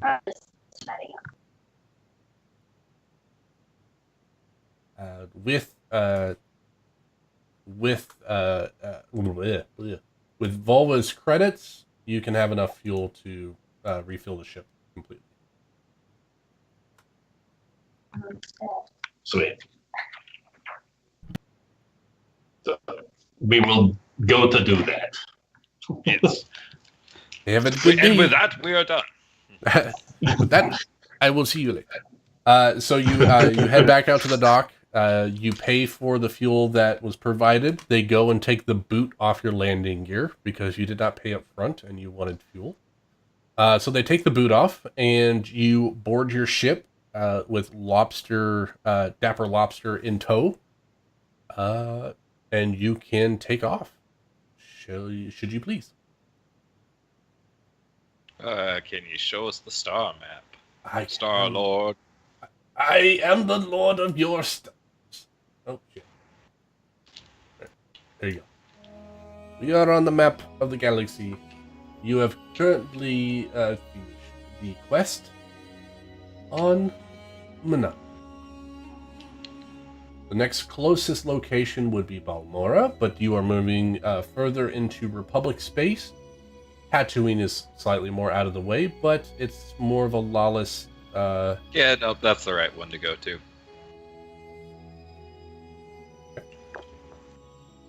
Plotting course. It's going to get hot.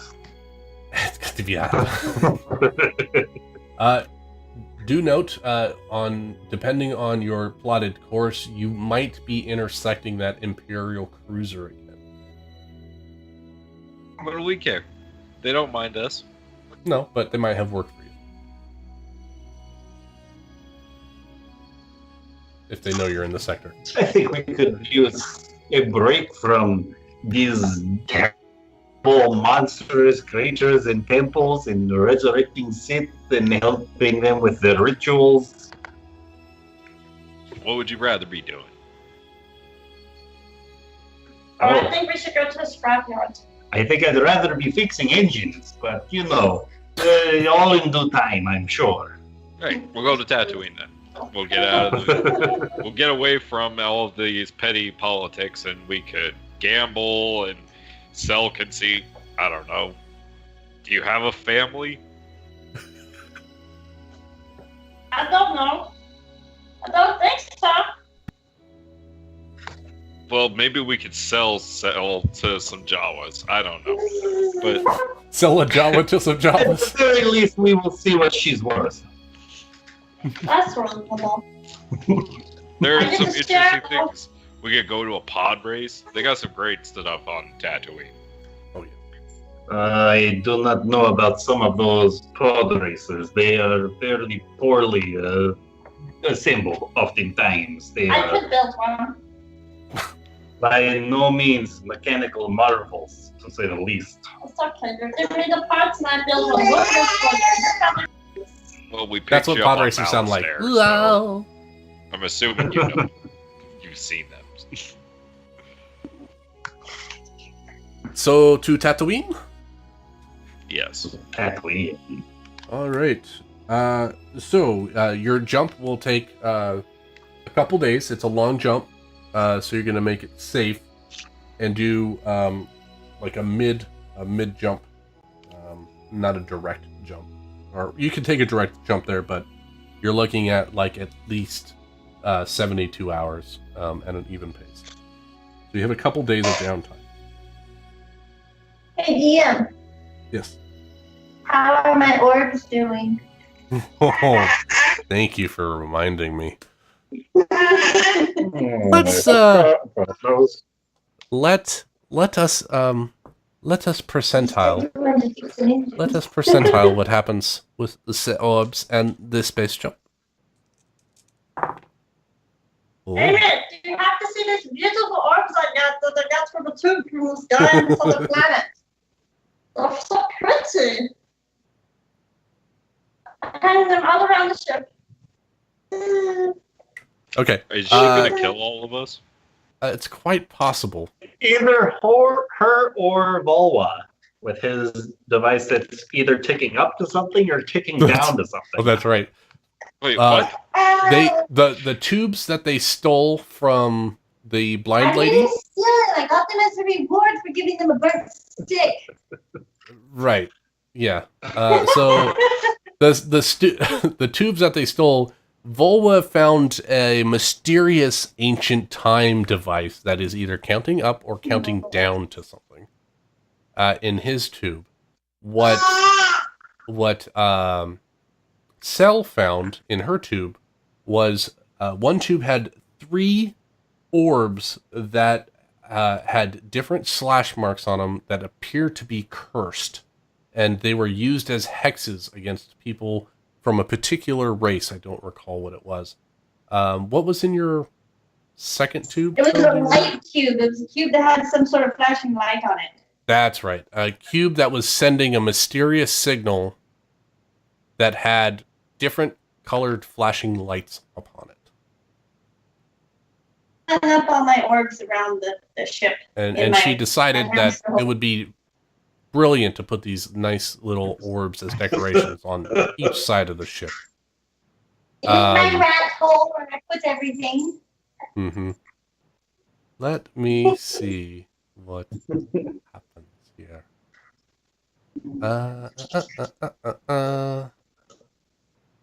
Yeah, let's do this one. I rolled an 87. Let's see what shows up. Ah, perfect. As you're passing Canto Bite, we're gonna say this happens around halfway through your journey. Volwa has to quickly stop the ship, and you stumble upon what appears to be a void in space. Sensors are reading no information. There's nothing of note, but there's a strong gravitational pull towards the center of this area. It could be a black hole. It could be a gap in the force. I need everyone to make me a general perception check, please.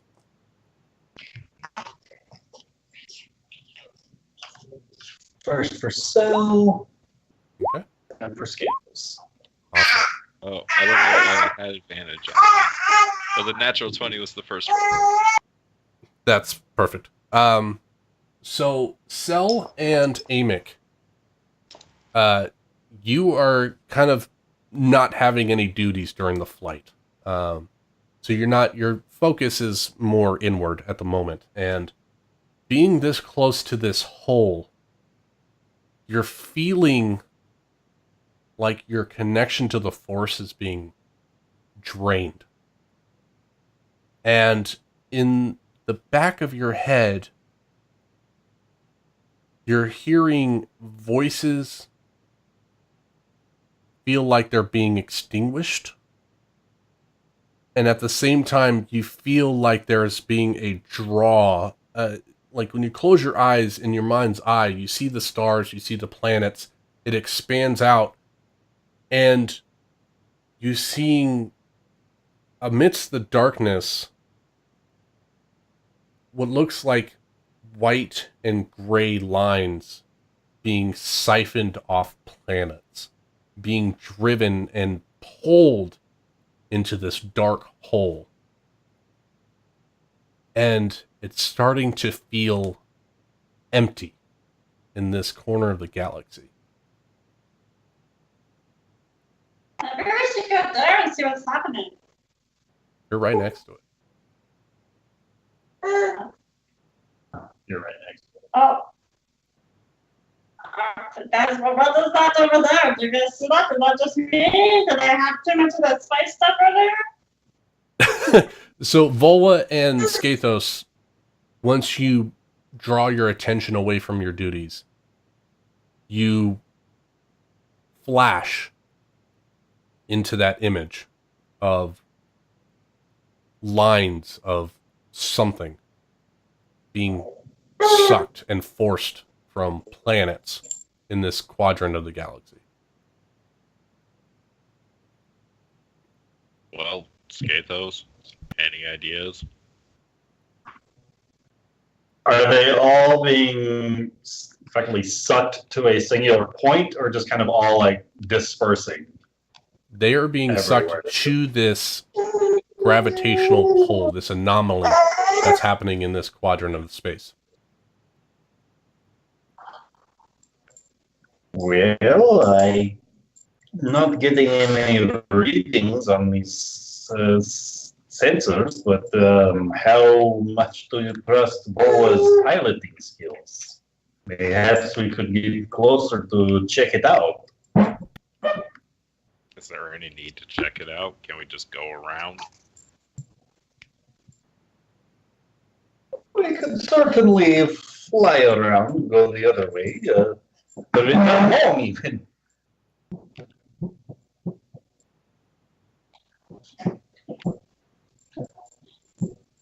Vola is leaving the decision up to the group. My votes we go around. I vote we go straight in it. In that case, I vote we go around. I don't see why we need to sacrifice the ship. This is exploration, guys. Come on, we can explore much of space. They just got the air conditioning working again. Fine, we'll go around. Which reminds me, Sarah, you need to stop leaving your trinkets blocking up the vents. I don't see the profit in it. Let's find the shiny pebble. I heard Tatooine is full of shiny pebbles. You see Vola. He drifts the ship away from the gravitational pull, and he reactivates the hyperdrive and jets towards Tatooine. You still have about a day and a half on your journey. It was about the halfway point. And really nobody has anything to do. And in all of your minds, you hear two things. First, Yes. Feed me more. It's what I want. secondly, you hear, What have you done? You're ruining everything. and that's where we'll pick up next week. Ben!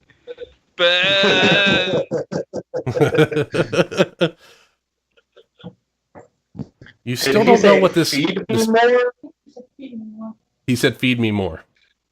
Okay. The other one said, no, you fools, what have you done? You blew it up. You still don't know what that second voice is or who that second voice is. It's clearly Ben Kenobi.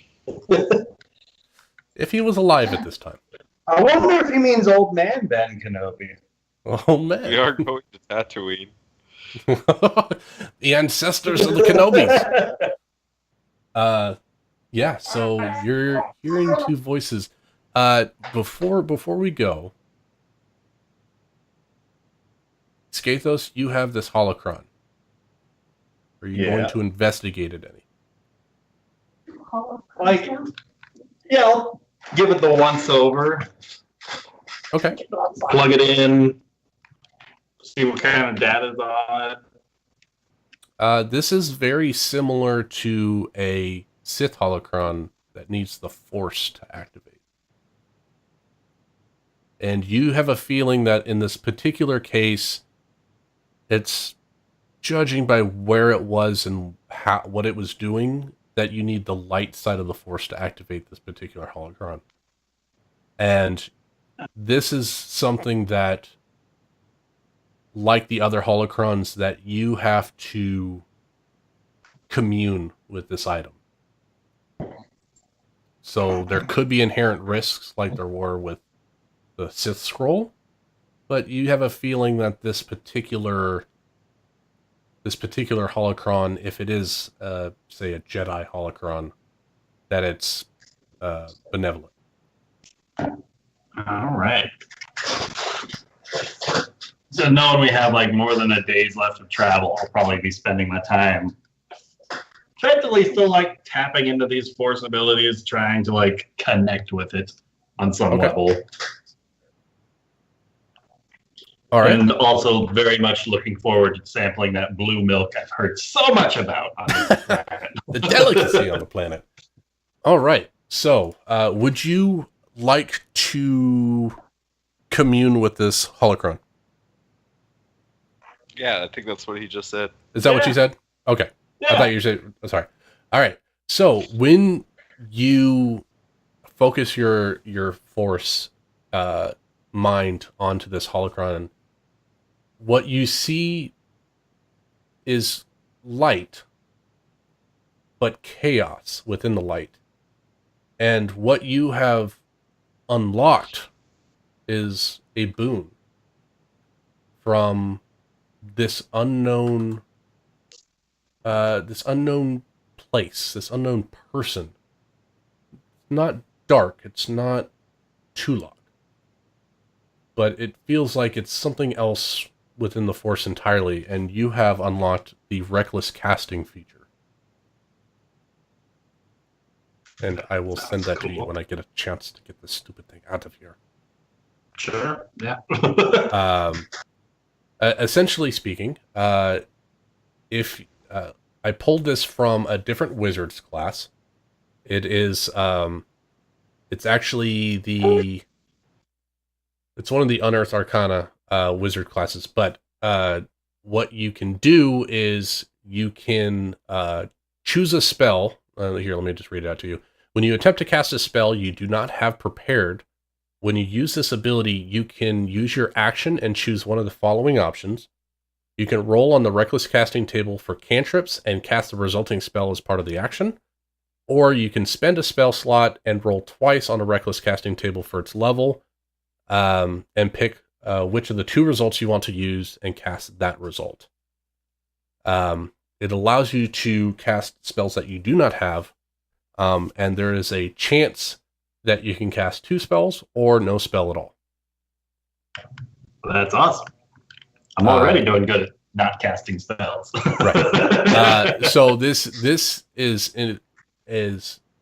inherently a chaotic force, and it seems like it might be a blending of the darkness and the light, and the ever-changing nature of this holocron seems to be what was keeping the darkness at bay back in the temple. Sweet. It won't let me. I've got it as an image. Stop it. So that is what you find. That's awesome. That is that holocron, and I don't believe you guys had anything else of note that needs to be gone over. Just to double check some other stuff that we found in the safe. Yes. We found the silver raven, a Yes. heart-shaped locket, a common headband or circlet, and then also the nice disruptor pistol that Amic now has. That was the walk and roll loot. All right. So you look over the raven, and it is a figurine of wondrous power, silver raven. Sweet. The circlet that you found is a headband of intellect. The heart-shaped locket is a parapet of wound closure. And the pistol, which I have yet to do something with. But it is a +1 acid pistol, which is probably all it's going to be.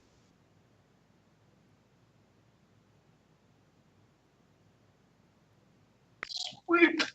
I'm like a dinosaur from Jurassic Park. I spit acid. Do whatever you want, man. If you want to tinker that shit into your armor, I do not care. That would be awesome. The stream of acid coming from the mouth of my armor. I love it. That's actually pretty fun. Can I... Trying to... It won't let me pull this image off Google. Come on.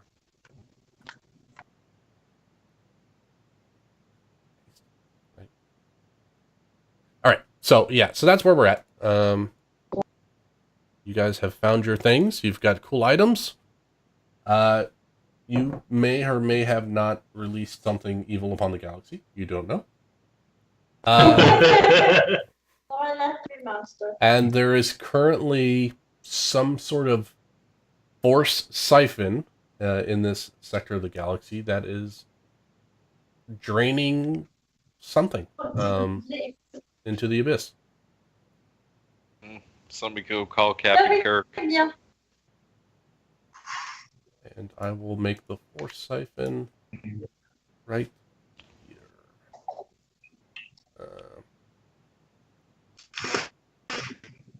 That is the force siphon.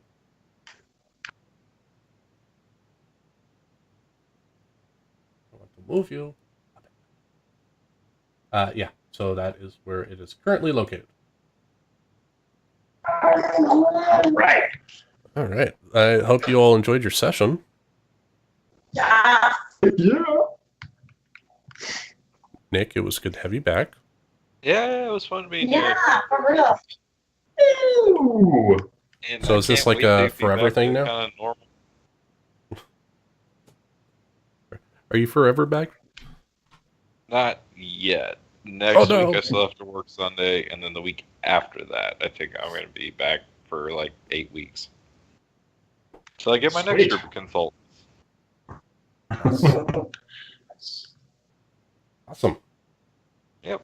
So, yay! Yay. All we gotta do is go and slash your tires more often. No. Now I have 4 new tires.